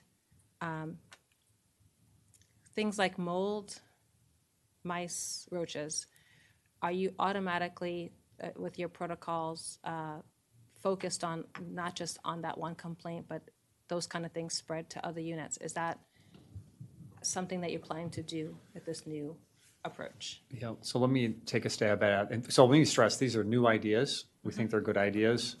The annual report after this will give us a good feel for whether or not we need to ramp it up even more, per your suggestion, Mayor and Councilmember Valeri. So we just don't know yet, but we just think it's moving in the right direction. Mold, we didn't want to go too deep on that because of the brand new state law on that, which is really geared to make sure that the landlord or property owner actually has to do the abatement in a very specific timeline, and that's in there.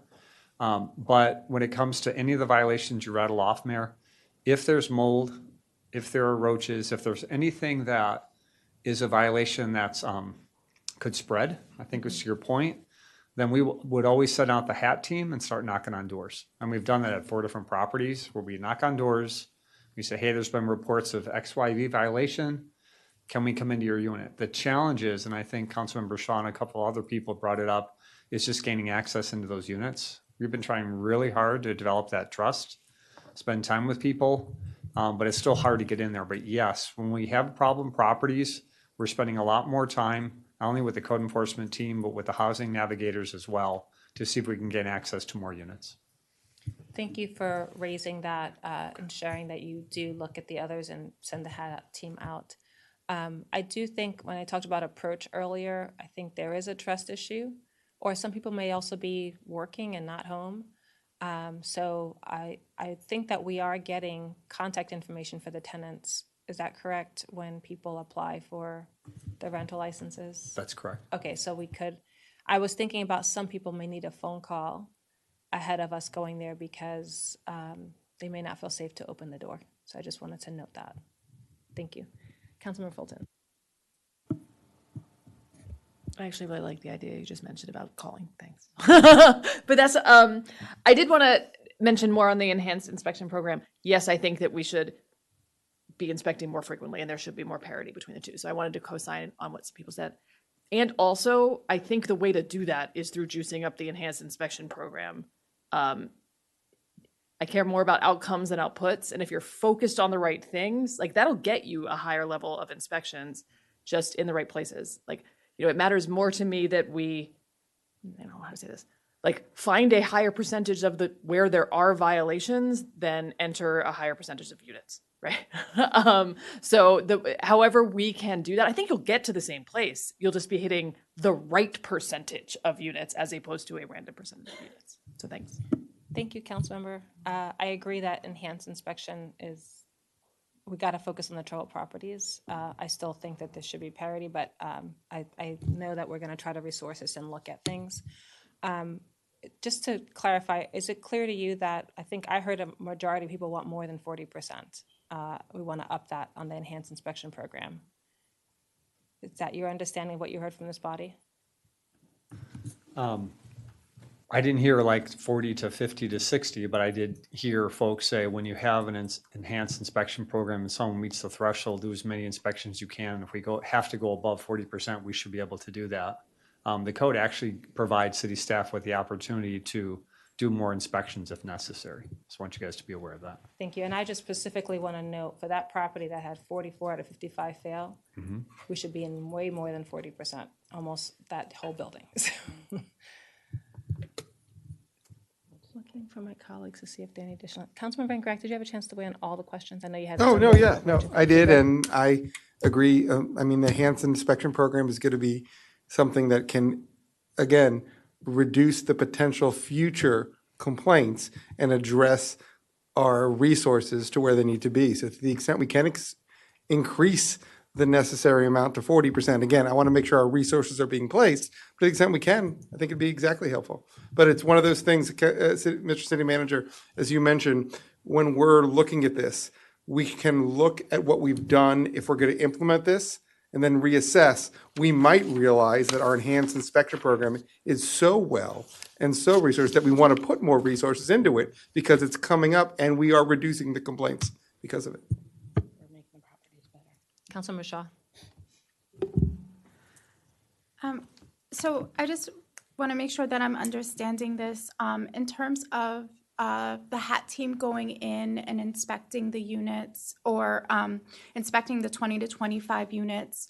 That is something that the landlord must comply with, right? And so in essence, right, correct? That's correct. So in essence, you don't need the tenant's approval unless if the landlord provides notice that this team is coming in. I think you only need to provide 1 day notice in advance to the tenant. That's what most leases state, correct. So even, if the tenant was not available, but the tenant has received notice, you're still able to complete the 20 to 25%. If the landlord keys us into the unit, then we'll absolutely do the inspection. Okay. Yep. And I know, the best case scenario is to make sure, to have the tenant welcome you in. Exactly certainly. right. But I just wanted to just check to see how best we could efficiently complete inspecting the units. And then the other thing, if you are in contact with the tenant and it's the HAT team, will they provide information around knowing your rights or any other type of information or resources? Because I think this was mentioned before. Yes. This is a really great touch point for the city and the tenant to share resources.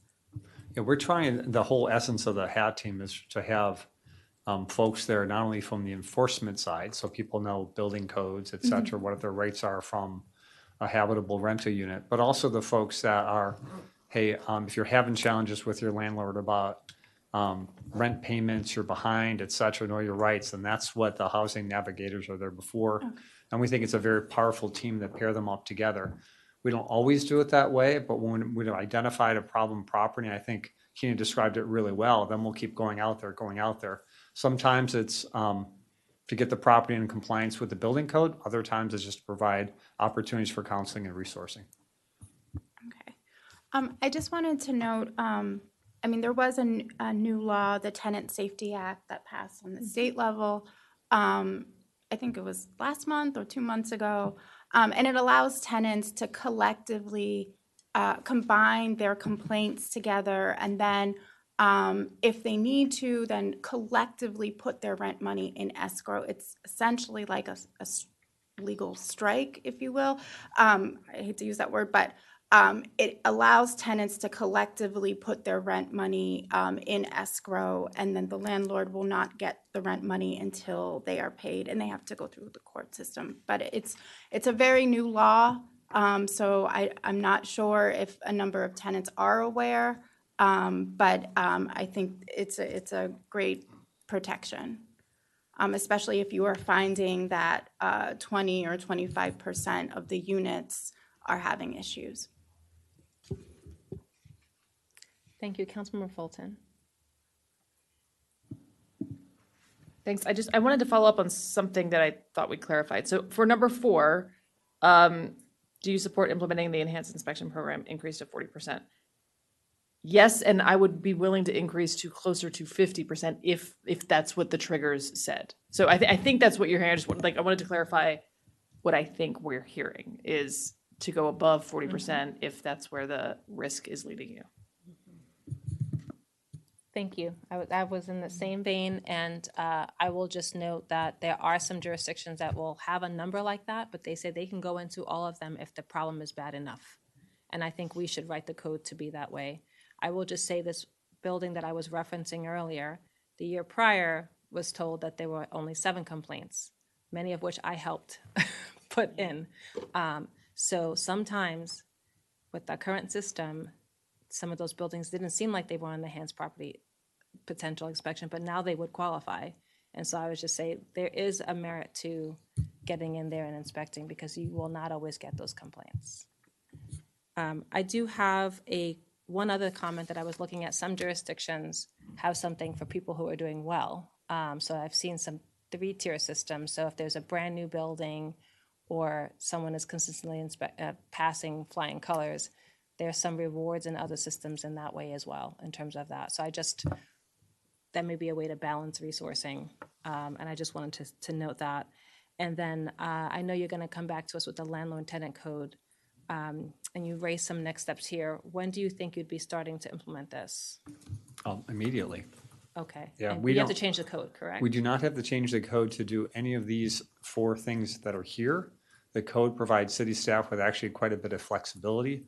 This will be our practice. We'll start the annual reporting right away, and we'll do the staggered inspection starting this next period, which is starting January 1st, and we'll spread it out. And we'll collect a lot of rich data. This was brought up by a number of council members. Maybe we'll hit it right on the button. Probably not. We may have to tweak this thing as we go. But at the end of the day, we just want to make sure that the changes we're making via practice are having the outcome we expect, and that's to provide people with a safer place to stay at the end of the day. And just to clarify, you're going to increase number 4 to 50%. I don't know if I want to take a straw poll on that, but Yes. you will. Yep. Okay. All right. Thank you. I'm looking to my colleagues to see if they have any other questions. I will say thank you for this. On behalf of I've just seen so many homes and so many residents that I am hopeful and thankful that we'll be able to help more effectively. It's heavy what I've seen, and I know others have as well. So I just want to say the work that you do has a direct impact on children's ability to learn. Can they sleep at night?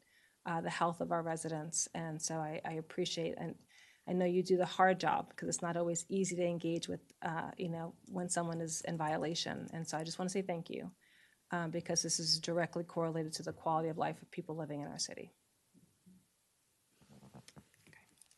All right. Thank you, everyone. Mr. Mihalik, will we be able to get a summary of whatever the new guidelines are when you put them together?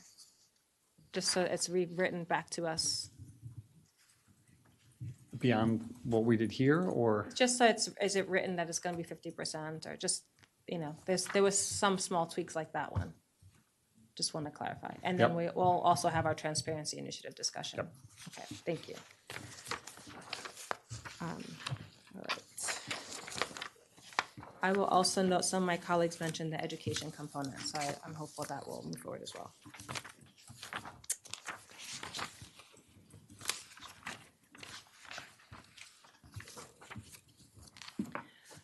Thank you to my colleagues and thank you to staff for a very thoughtful conversation. Next, we're moving on to the mock agenda. Does anyone have any comments or questions? I will note that it's been posted and there are about 1,000 pages. So thank you to staff for pulling that together. Does anyone have anything under old new business?